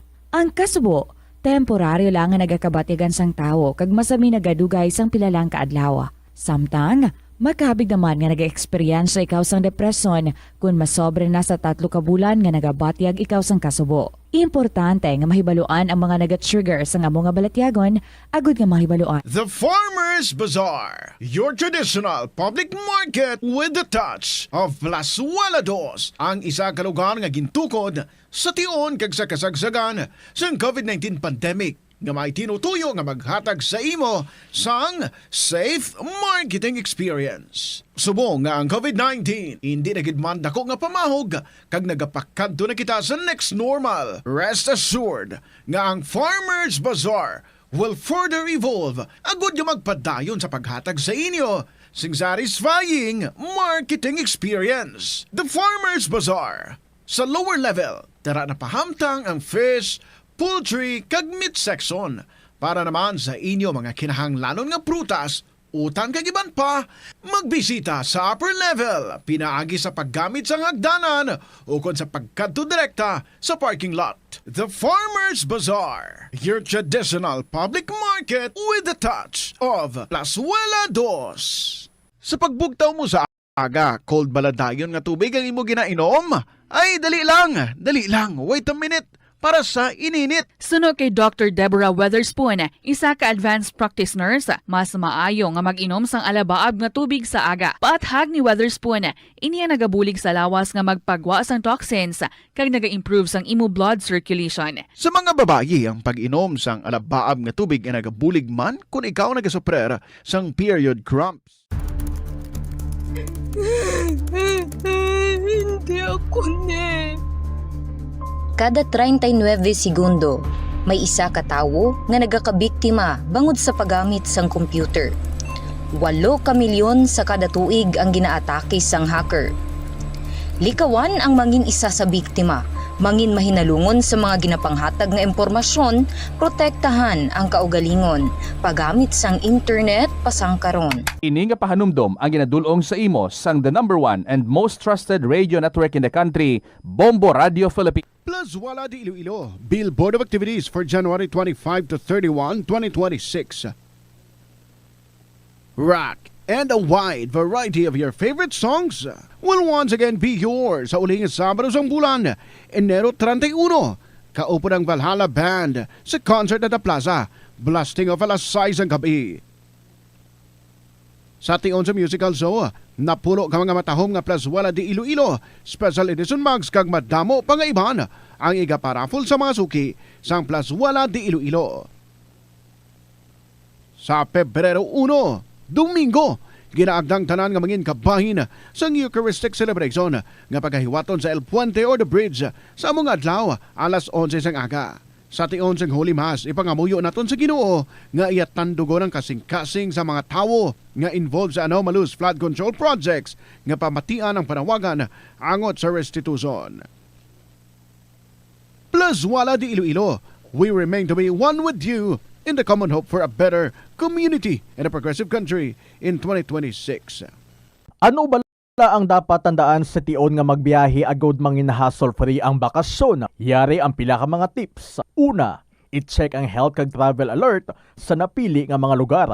Ikadua, magpili isang safe nga accommodation. Mag-research ka magbasa sa mga reviews sa napili nga lugar antes mag-book. Ikatatlo, siguraduho na nga may nagagana nga mobile phone ang tanan nga mga upod agud mangin mahapos ang komunikasyon sa tion nga madula o kun kinahanglan nga magbulagay sa dalan. Be prepared in case of emergencies. Siguraduho na nga may backup nga emergency plan nga may medical reimbursement sa tion nga may maospital bangod sa aksidente. Ini nga pahanumdom ang ginadulong sa imo sang the #1 and most trusted radio network in the country, Bombo Radio Philippines. Basta Radio! Bombo! Panugyan na rin sa eksperto kung kwarta ang paghambalan. Apesar limitado ang imo abilidad nga mag-invest, ang gamay nga contribution sa investment accounts ang makabulig sa imo nga maggamit ang earned money nga maka-generate sang dugang nga income. Ikonsiderar ang pagbukas ng retirement account o kung iban nga investment account. Ini nga pahanumdom ang ginadulong sa imo sang the number 1 and most trusted radio network in the country, Bombo Radio Philippines. Basta Radio! Bombo!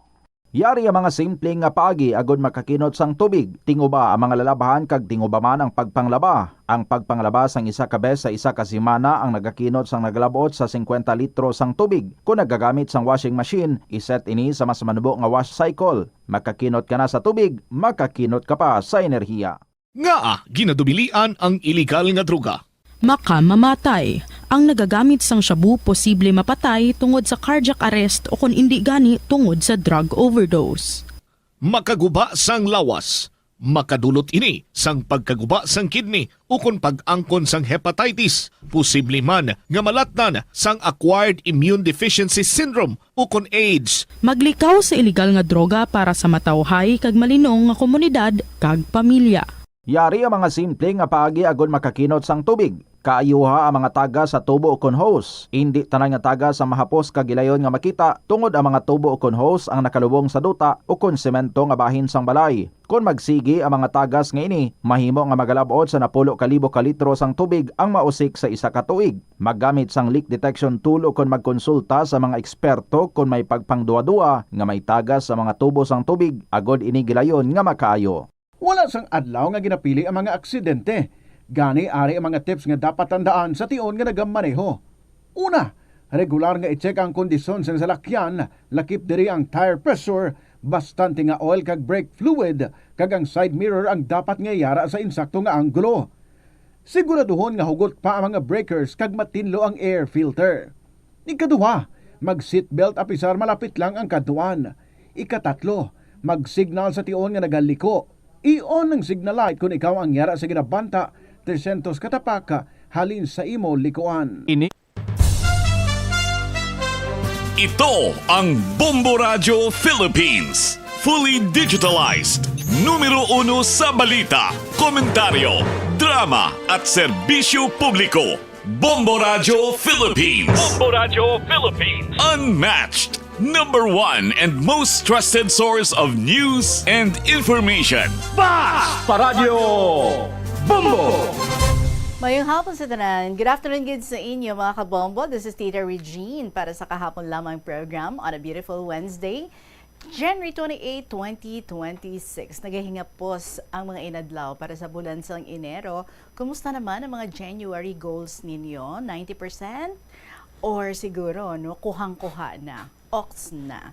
So sa nga hapon, I hope so isa sa mga goals ninyo is to write your story diri sa KLP. So check natin ina ha. Kabay nga nahimo nyo gid ang ina nga hilimuon ninyo. Those who are desiring nga makapadalaman sa makasaysayan. Very, very simple ang inyong paghahimuon. Just sit down and write your stories and then you email sa bombo_iloilo@bomboradio.info or sulaton ang mga kasaysayan kag ipadala lang. Sa kahapon lamang program, DYFM, Bombo Radio Iloilo, Sky City Tower, Maple Street, Iloilo City. Pwede man mag 1212, walk. Kung may errand diri sa city, kadto lang diri sa may Maple Street, Iloilo City, and hand in ang inyo ng mga kasaysayan. So today, mag-enjoy na naman kita sa mga istorya nga ginpalabot diri sa aton. So I hope kamo dira ready naman and in your most comfortable place. Kung may mga ginapanghimo, okay lang na kay sa gihapon, multitasking, good na iya. Kayang-kaya. So just do what you're doing while nga nagapamati diri sa KLP. So once again, this is Tita Regine welcoming you sa kahapon lamang program with a song from Ian Bryle, Bagyo. Good afternoon.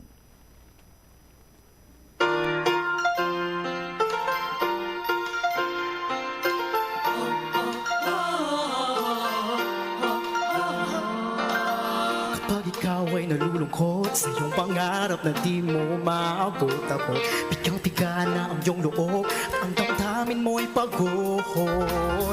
Darating din pag-asa. Panahon ay mag-iiba, sundan mo lang ang ihip, sundan mo lang ang ihip. Tulad ng mga ulap sa langit, papatakarin at aambon. Pag bumigat, bumilis, di mapigil. Hahampas ka rin at bubuhos. Ika'y isang bagyo na di mahihinto. Bumubugsong hangin tulad, sumisigaw, lumalaban. Ika'y isang bagyo, kumikidlat, kumukulot. Umaagos ang lakas na nasiyo. Ika'y isang bagyo.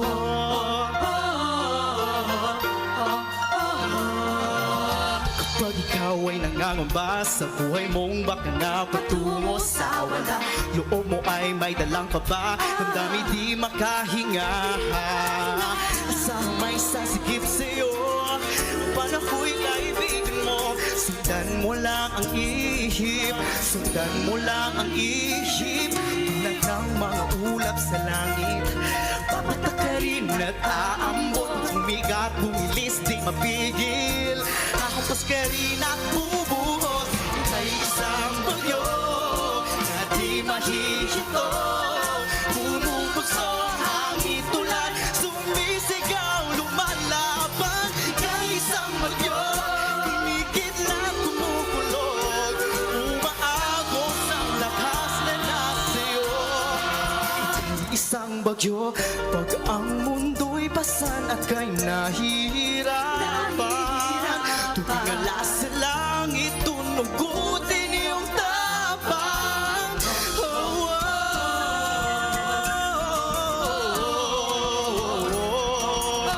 tulad ng mga ulap sa langit, papatakarin at aambon. Pag bumigat, bumilis, di mapigil. Hahabol ka rin at bubuhos. Ika'y isang bagyo na di mahihinto. Bumubugsong hangin tulad, sumisigaw, lumalaban. Ika'y isang bagyo, kumikidlat at kumukulot. Umaagos ang lakas na nasiyo. Ika'y isang bagyo na di mahihinto. Bumubugsong hangin tulad, sumisigaw, lumalaban. Ika'y isang bagyo, kumikidlat, kumukulot. Umaagos ang lakas na nasiyo. Isang bagyo,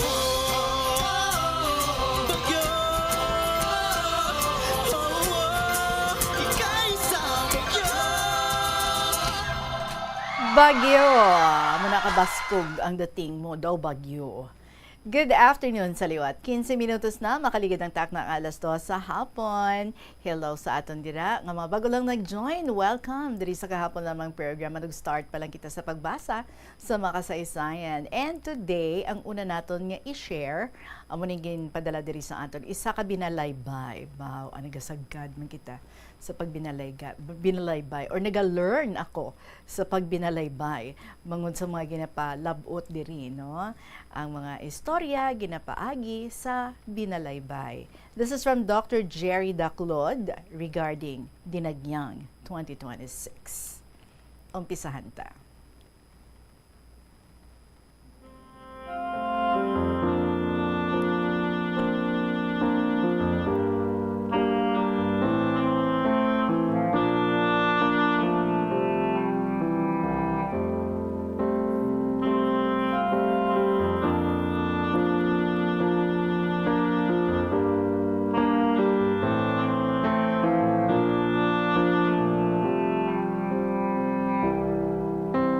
Sangpet sa 25 sang Enero, sa Dakbanwa sang Iloilo, nagpadulong mga tawo, nagsinadya ang mga Ilonggos.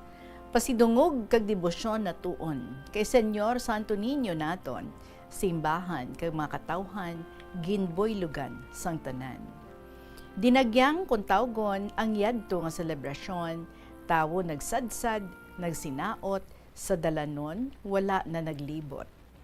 Sa kadamo tumalanaw, gakadto kay gutok na gidman sa Iloilo.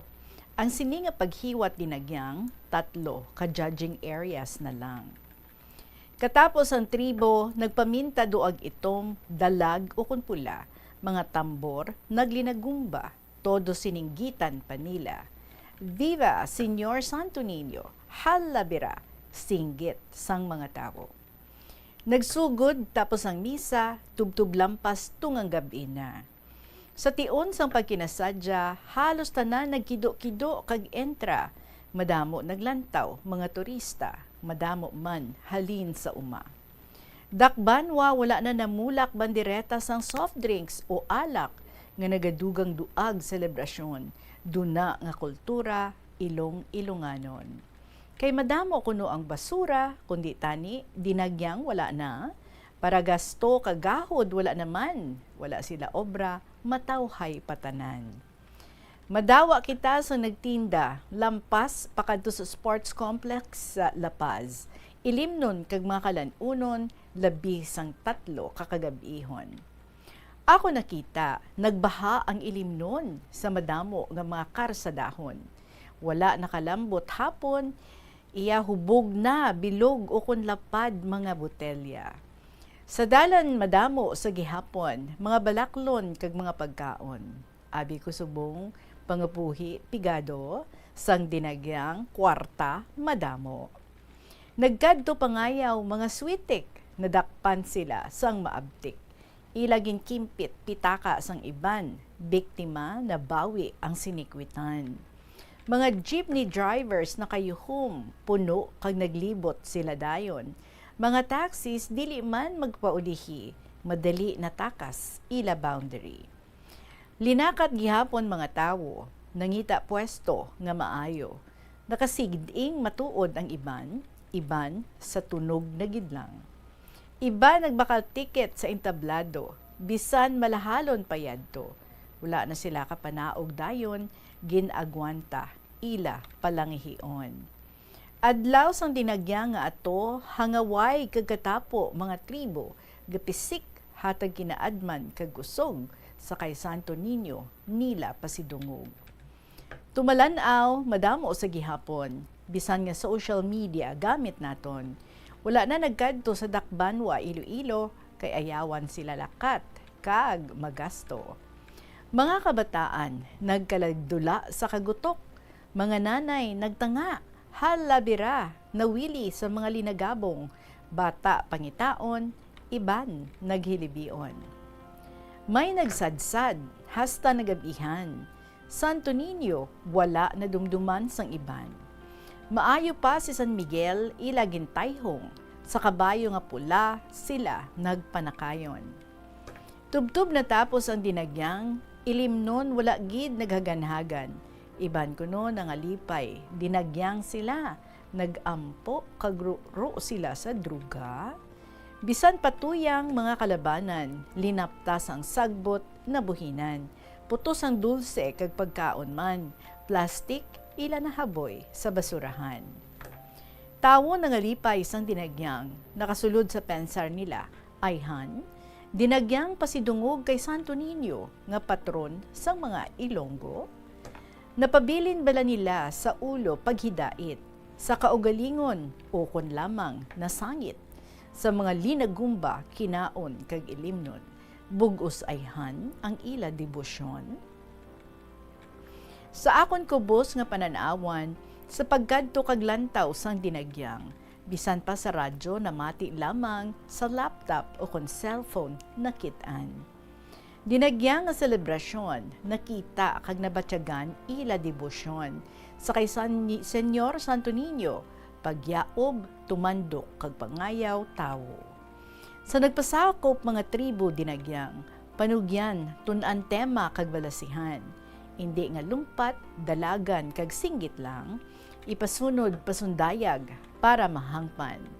Panginbulahan sa tagpatigayon, nagpabilin katawhayan kag kalinong.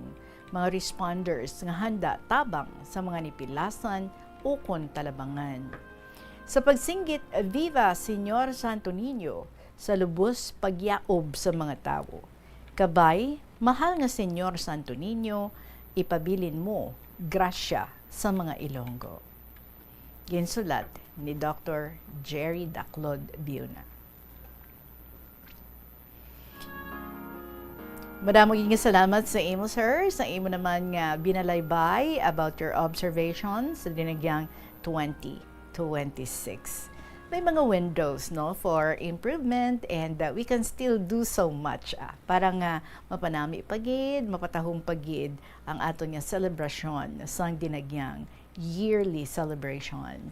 Alas 2:23 ang ato nga oras sa liwat. Madamong salamat Dr. Jerry Daclod sang imo diri nga binalaybay nga gin-share sa amon diri sa KLP. Magabalik kita sa aton nga pagpanumbalik ang kasaysayan ni Mansay sang kaingin dapaz ang aton nga igahatag sa inyo.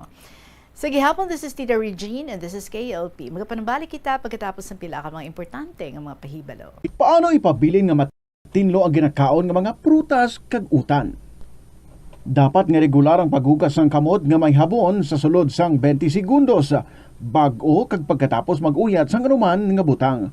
Hugasan sa maayo mga prutas kag utan gamit ang tubig bago ini kaunon o kun isimpon sa ginaluto nga pagkaon. Likawan nga maggamit sang habon o kun bleach o kun anuman nga kemikal sa paghugas sa mga ini. Lutoon sa maayo ang mga utan agod mapatay ang mga mikrobyo nga nagatapik diri. Kung ikaw may ubo o kung sipon, mas maayo nga itugyan na lang sa iban nga miyembro sang pamilya ang paghanda sang pagkaon agud malikawan ang cross-contamination.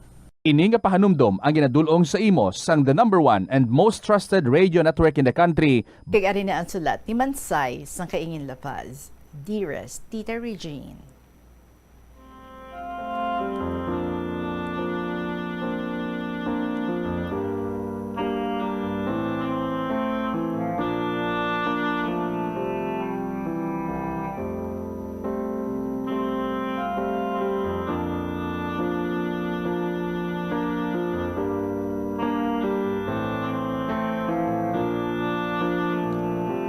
So, ang ini nga kasaysayan, kasugpon pa ini sang mga previous stories nga gin-share diri sa ato ni Mansay kung paano sila nga nadakpan kag napriso 10 years before sila nga nakagwa, na-implicate sila sa drugs. Mayong hapon sa imo, Tita Regine, sa Bombo Radio, kung sa mga listeners, kag KLP senders. Ang kasaysayan nga ini sa pagsaylo namon sa IRC sa Nangaputotan. Ang gobernador sa amuna nga tiyempo, amo si Arthur Defensor Sr. Ang gobyerno nakabakal sa malapad kag maligwa nga lokal sa amo nga banwa. Ginpahimuan sa dako nga building kag malapad nga talamnan kag may fish pond pa. Kag didto ginsaylo ang mga priso nga almost 1,200 ka mga priso diri sa daan nga provincial jail, gutok pero matawhay. Nag-abot ang adlaw nga igasaylo kami didto. Ang gwardya nga babae nagambal sa amo ni Joy nga ma-living out. Bale, 5 ka babae ang kinahanglan.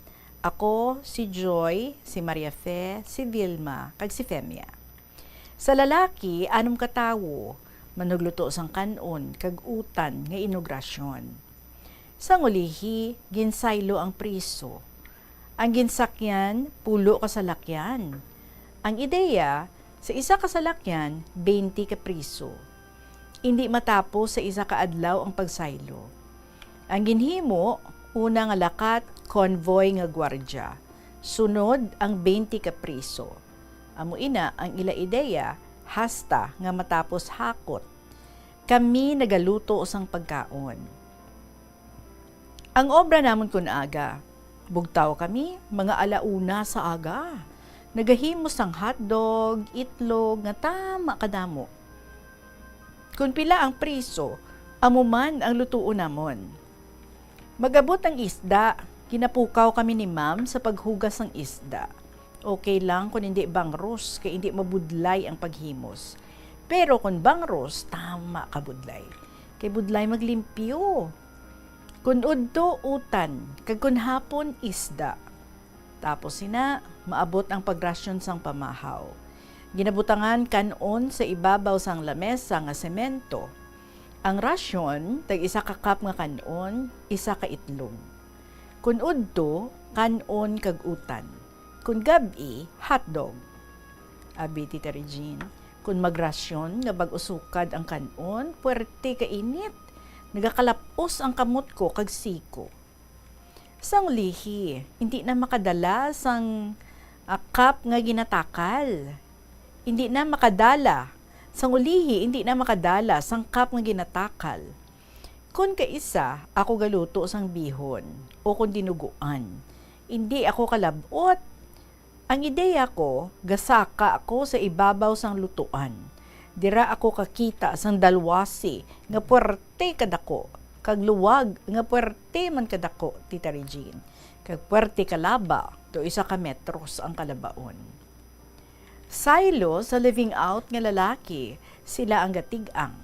Abi mo, Tita Regine, ang ginatigangan, dalwasi nga dako, kag pala ang ginalugay.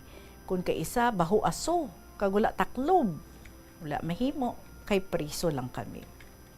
Tita, kung kaisa, ang ginapasudaan, balingon. Kung may balingon, may dala na ina nga asin, kamatis, kag bombay. Sa isa sinakaadlaw, naglisensya ako sa gwardya nga in charge sa amon. Kung pwede, maluto-luto ako. Hambal niya, pwede man, tita. Galuto ako kanon, kagaluto sudan. Kaya mga preso, bala nga may ara, wala gakaon rasyon. So nagabakal sila sa akon. Manami iyad to ang ako negosyo. Nagatsyanggi pagid ako, tita. Ay, tita, kung ara ang priso sa kitchen nga living out, ginarasyonan kami bugas. 1.5 nga sukob nga bugas. Kung may isda, may rasyon man. Gani, duha kami ni Joy, madamo ang masupot namon. Mag-isa kasi mana namon nga supot, kundi madamo. Ang isda, ginalamayo ko. Kag kung magdalaw si Angelo kag Glenn nga bata ko, ginapadala ko sa ila pa uli. Ibalik ko, tita, sa rasyonanay. Primero, ang administrasyon, ang pinggan, kutsara kag cups, abaw, tita.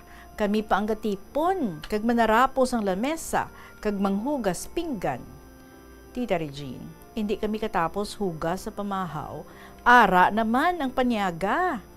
Hindi matapos ang panyaga, ara naman ang panyapon. Nagakalalanag ang kamot ko kag tiil. Sang ulihi, as in charge sa kitchen, ginhambal ko si ma'am, kung pwede, kada priso, madala na lang sang pinggan, kutsara kag yahong, hasta hindi kami matamaan paghugas. Mayo man, nagpasugot man si ma'am. Siling ko, thank God, ginpamatian ni ma'am ang mga suggestions ko. Tita Regine, sa kalibutan, hindi gid malikawan ang hikaw-hikaw sa pareho niya. May isa ka gwardya nga mahikaw. Ginpahilabtan niya ang luto-luto ko. Hasta ang rasyon ko nga bugas, kaginbulad nga isda, nga ginpadala kay Angelo, ginpa-search na gid sa gwardya, kaginhawidan. Gin-turn over niya sa warden. Karon, hambal niya, amo kuno yadto ang ebidensya nga nagapangawat kami ni Joy. Ginhambal ko ang nagahatag sang rasyon namon, nga siya gahatag, kay hindi man kami kasulod sa bodega, kay may lakman, kag may gakapot sang liabe. Ginbutang-butangan niya kami sang sala nga makawat.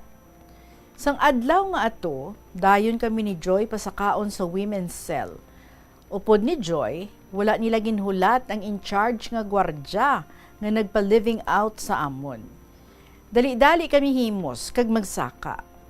Pag-abot ni ma'am, wala na kami. Ginistorya niya lang ako, nga pabay ilang. Kung hindi ka mo living out, tawhay gani. Dira na lang ka mo negosyo. Naisahan gid man, tita, kasi mana, kag siya naman ang nagbaligya, kanon kag sudan. Gali, kay ginhimo na ang tanan nga datos, hasta mapahalin kami. So namin niya mo tong gwardya. Titita, sino bala ang patihon? Ako nga isa ka priso o kun siya nga gwardya? Sa ulihi, damo na siya may ginabaligya. Hasta nga may gwardya naman nga naghisa sa iya. Nga siling sang preso kag gwardya nga iban, hindi man siya makabaligya. Kay gwardya siya kag may sweldo. Wala kapahalin sa iya, kundi mga kabaro niya man nga gwardya. May Diyos gid man ang kalibutan, tita. Kay kung ano ang ginhimo niya sa amon, amo man na ginhimo sa iya hasta maguntat ang negosyo niya. Ara na kami sa women's cell, tama gid kaayo si ma'am. Nagpabaligya siya sa akon kuno iya soft drinks kag luto-luto man gihapon kanon. Nagpasulod siya ref kuno iya, pero akon ato. Sang ulihi, wala na isang may naghisa. Abi mo, Tita Regine, nagapabaligya man ako halo-halo. Tama ka bakal. Dalaw kong mga preso ang gabakal. Abaw, kalabot, tag-80 kayahong ang mapaubos ko. Hasta nga, may nagkompetensya sa akon nga sa selda ko. Pero, ginapabayaan ko, kay ti, tama ka damo, iya pala kanon. So, hasta na lang diri, Tita Regine, kay 1:30 na, himos na ako, kay mamati na ako sa imong programa. So, kapoy-kapoy, kagutom-dutom na ko. God bless. Sa sunod naman, ang pagposa sa akon, kay kung isugpon ko, do parte na kalawig. Sa liwat, si Mansay, sang Kaingin La Paz.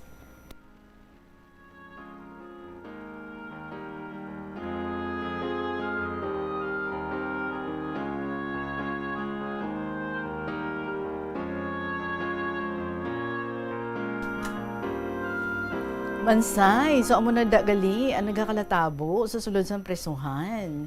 So balikan mo yaging kuha ka mo parang mag-living out tapos kamo ang ginapaluto. Syempre bala no, you feed 1,200 ka mga preso.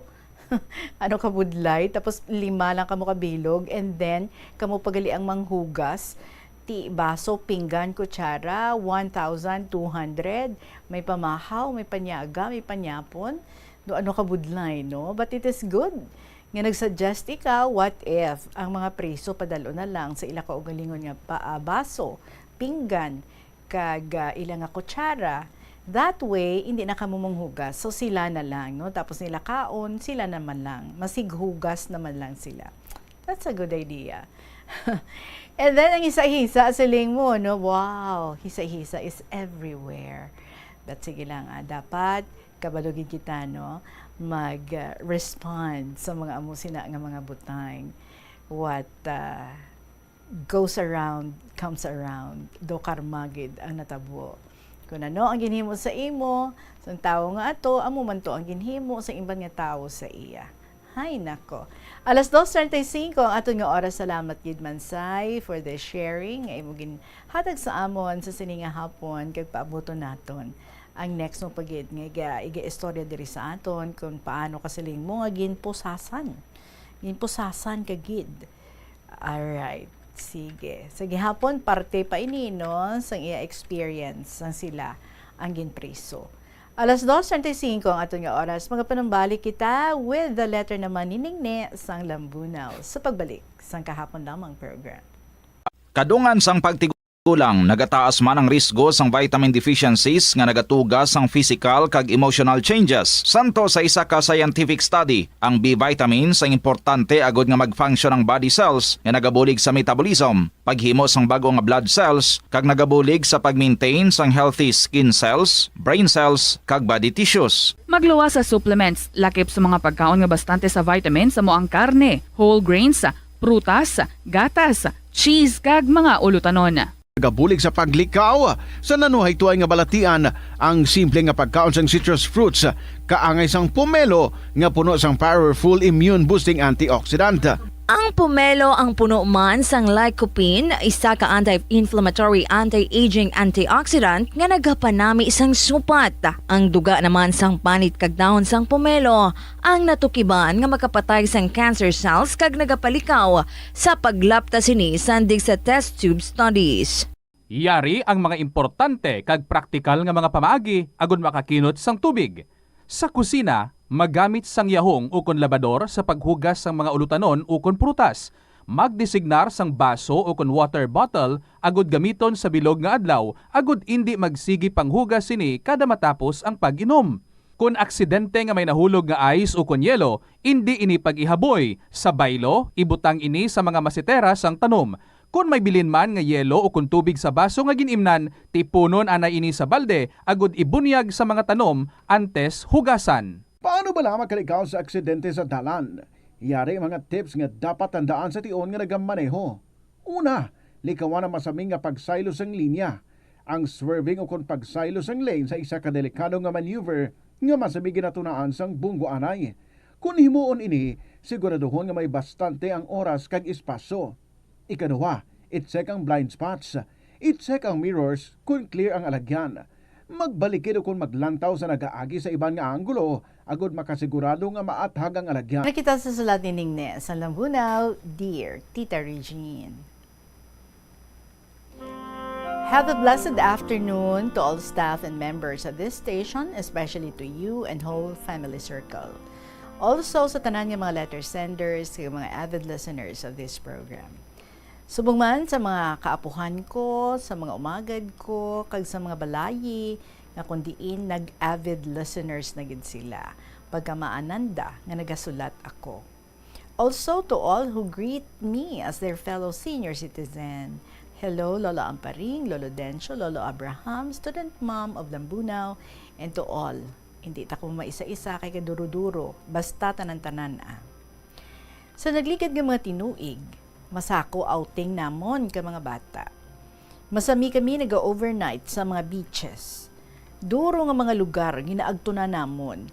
Nga hala lang ako kasunod-sunod. Anabudlayan ko ang mga personal necessities. Basi ibutang na ako sa alang-alang. Pero kung mayad kondisyon o pamatsyag ko, nagasunod ako. Isa to ka bes, nag-overnight kami sa bugtong bato sa Tigbawan, Gurutuay. Do kapila kami ka-overnight dito. So pag-abot namon, tuya, 3 kasarakyan dara namon. Pag-abot namon, nagpa-joke-joke ako, bugtong bato, insa duro man dyan mga bato. So nagirinadlaw mga bata. Baw, talagsalang si nanay, ga-joke pa, grabe. So pag-abot namon, ginpamutang ang mga pagkaon. Kay November 1 sa simbahan, pagka November 2, nagpanaw. So duro mga pagkaon, kag nagpanghapit-hapit ka mga iban nga mga pagkaon. Duro gid nga mga pagkaon, anak kaugangan ka bata ko, tama ka duro mga pagkaon nga nabilin. Ti mapanus man lang, sugin bili namon sa mga obreros tuya. Hindi hamak pasalamat nanda. Pag-uli namon, pag-abot namon sa Miagaw, the oldest church, naghapit kami anay, nagpray, hindi lang buhay. Nag-early dinner kami sa Haniway, para pag-abot sa balay, ma-half bath na lang kag matulog. Nasundan pagid nga happenings ang natabo. Isa ka bes, dyan kami nag-overnight sa hotel sa Atubang, Kadiway FM. Lipat ko kung ano nga hotel sa Atubang gid ka istasyon nyo. Baw sayang, hambal ko kanugon. Nga waay ko madarasulat ko nga inughulog kay Tita Regine ba? Insa, gasulati mo? Hambal ka bata ko. Oo, sabat ko papayway pamahulog, buhay dun. Mayad mantita kay duruman nakagtunan ko nga mga beaches, kag beautiful spots. Kay halin pagkabos ni Toto ang bana ko, permi nanda ako gina-trip-trip. No space. So babay na. God bless. Ningne sa Lambunaw.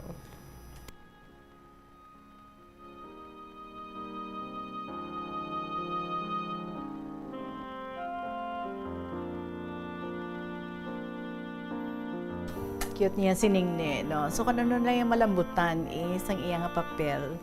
So, kung ubos na, stop na. Well, salamat gid sa imo gin share naman sa amon sa sininga happening ni amo gina akong love ikaw, no? Gina upod-upod ka gid, ginalagaw ka gid sang imo nga mga anak. Mayo man to kay ti ang sobra ninyo nga pagkaon ginbili nyo na lang sa mga obreros. Baw dako gid nga pasalamat ato sa ila do sa ano bala free ang ilang nga kalanon. Ginhatag kag gin-share nyo ang inyong mga dala sa ila. That's very good. So salamat gid sa liwat Ningne sa Lambunaw. And this time kadto kita sa sulat ni senior citizen of 3rd District. Dearest Tita Regine,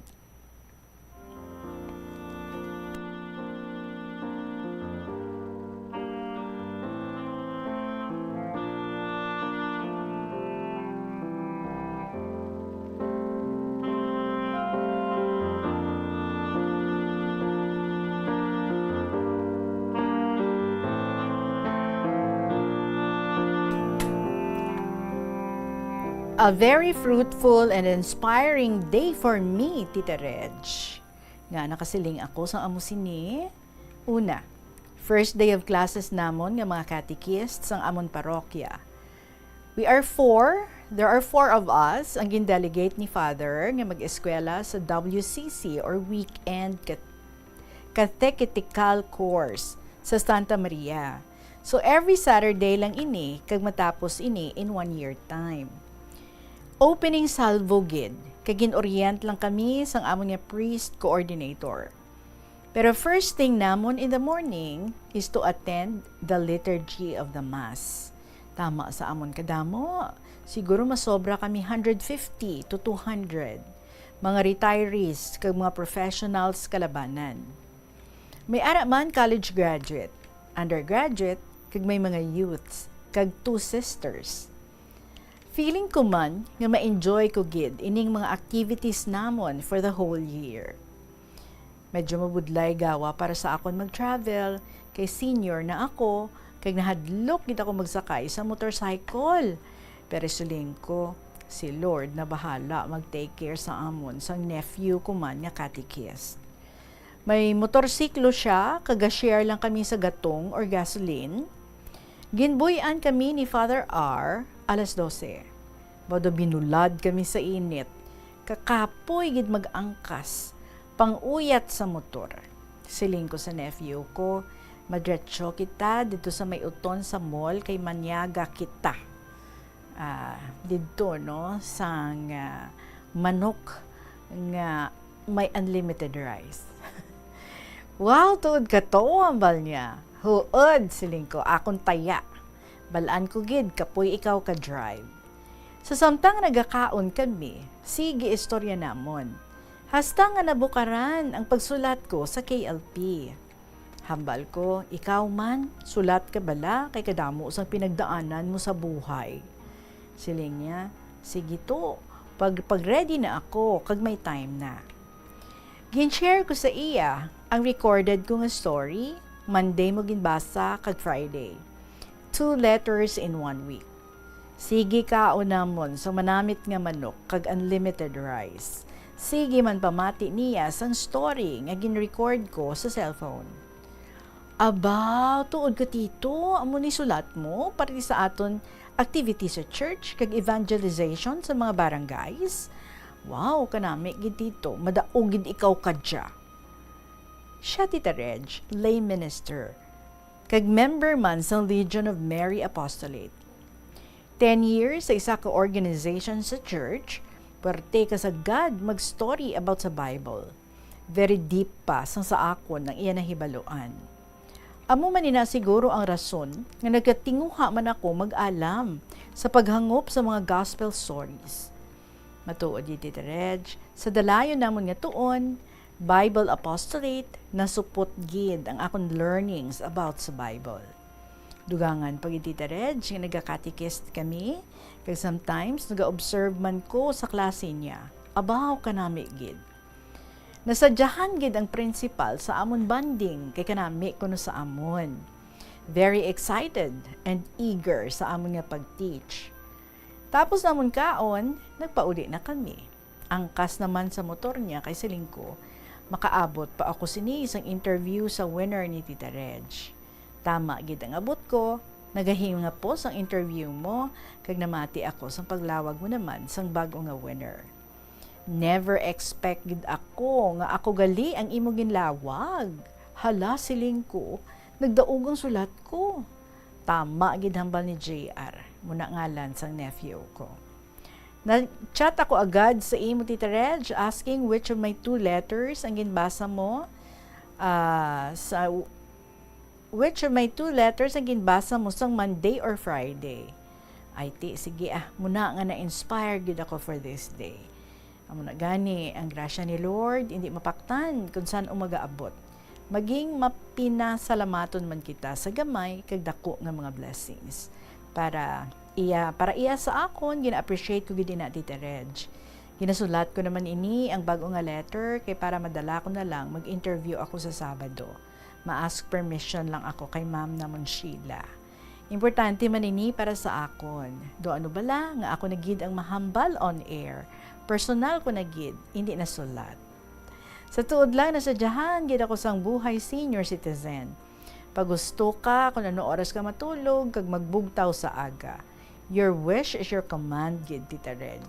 Dugangan pa nga ka-inspiring sang life nga nag-serve ka sa simbahan kag i-glorify si Lord.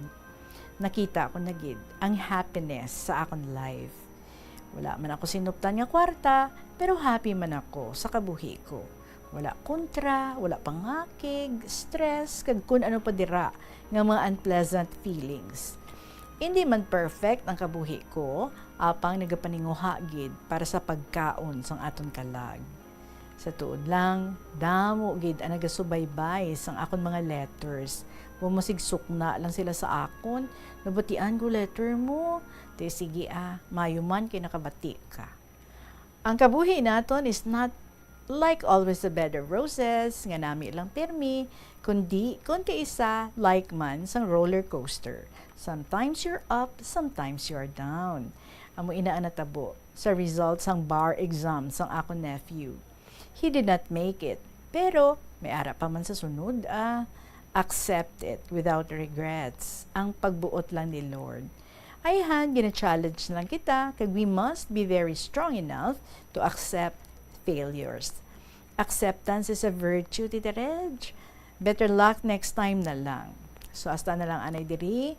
Mas-sleep na ako kay 11 o'clock in the evening na. So, madamo yung salamat sa imo pagbasa sa inyong malawig ko nga sulat. Kind regards to all the suki of KLP, especially to you. This is Senior Citizen of 3rd District.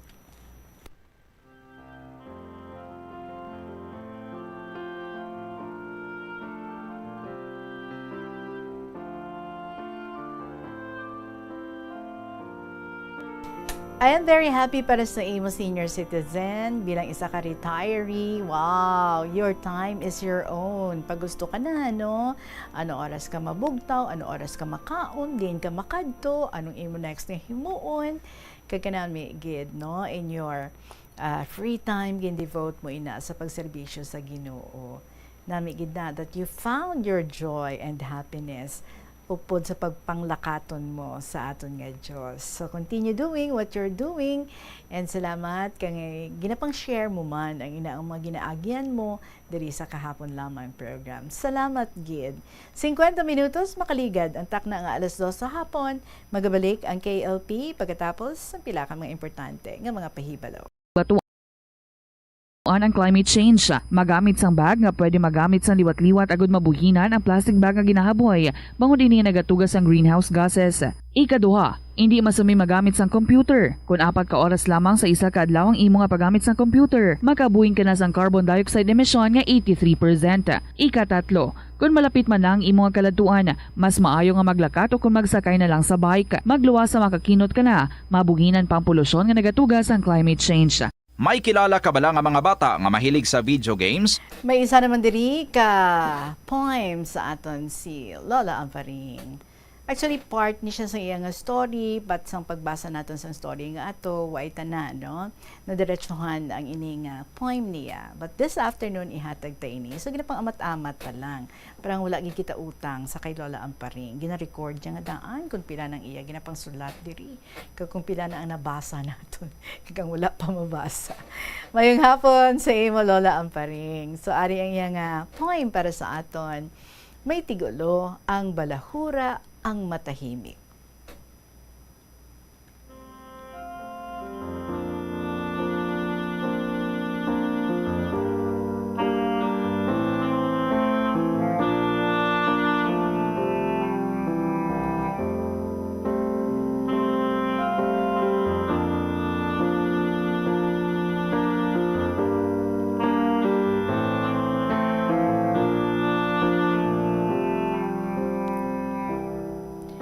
Tubig sa ilog na tahimik, malalim.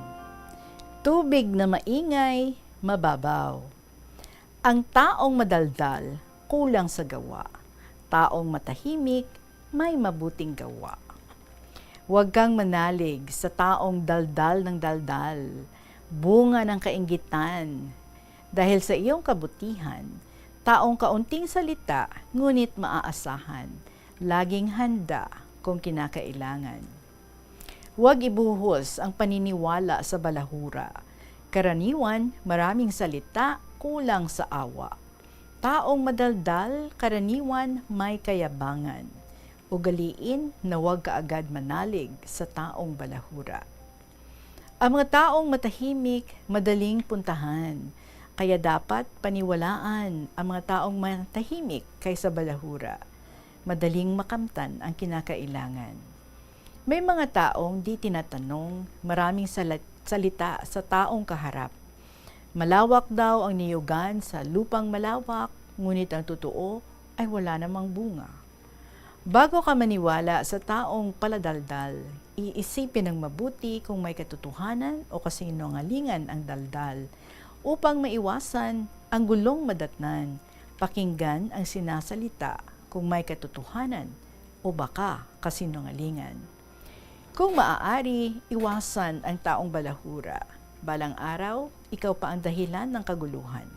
Sa bandang huli, ikaw pa ang dahilan ng kasamaan. Walang aabutan na kabutihan kung manalig ka sa taong balahura. Ito ay sariling sikap na tula ni Lola Amparing.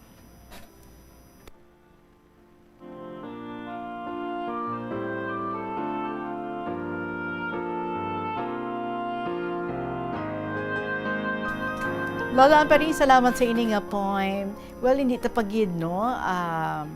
Naubos, o ay tapagid naubos ang mga ginapang share din sa ato ni Lola Amparing. But of course, ginapang amat-amat talang ina, no? And goal naton, nga masambot tagid basa ang tanan nga mga sulat ni Lola Amparing. So sa inyo man yung mga istorya dira nga luyag man ipalambot, i-share diri sa kahapon lamang program, you may email your stories sa bombo_iloilo@bomboradio.info or isulat and then ipadala sa kahapon lamang program, DYFM, Bombo Radio Iloilo, Sky City Tower, Mapa Street, Iloilo City. Buwas naman sa atong liwat nga pag-ubdanay ang mga istorya sa gihapon nga gina-share diri sa KLP ang atong nga pag-enjoyon. For the meantime, nagahulat na ang mga dramas every afternoon diri sa DYFM, Bombo Radio Iloilo, Tuyang Ermitanya, Provincial Jail, kag Dear Diary. So enjoy ka mo sa sining mga drama. Magapanumbalik ako buwas sa gihapon ininyo alagad si Tita Regine para sa kahapon lamang program. Salamat gid. Good afternoon and God bless.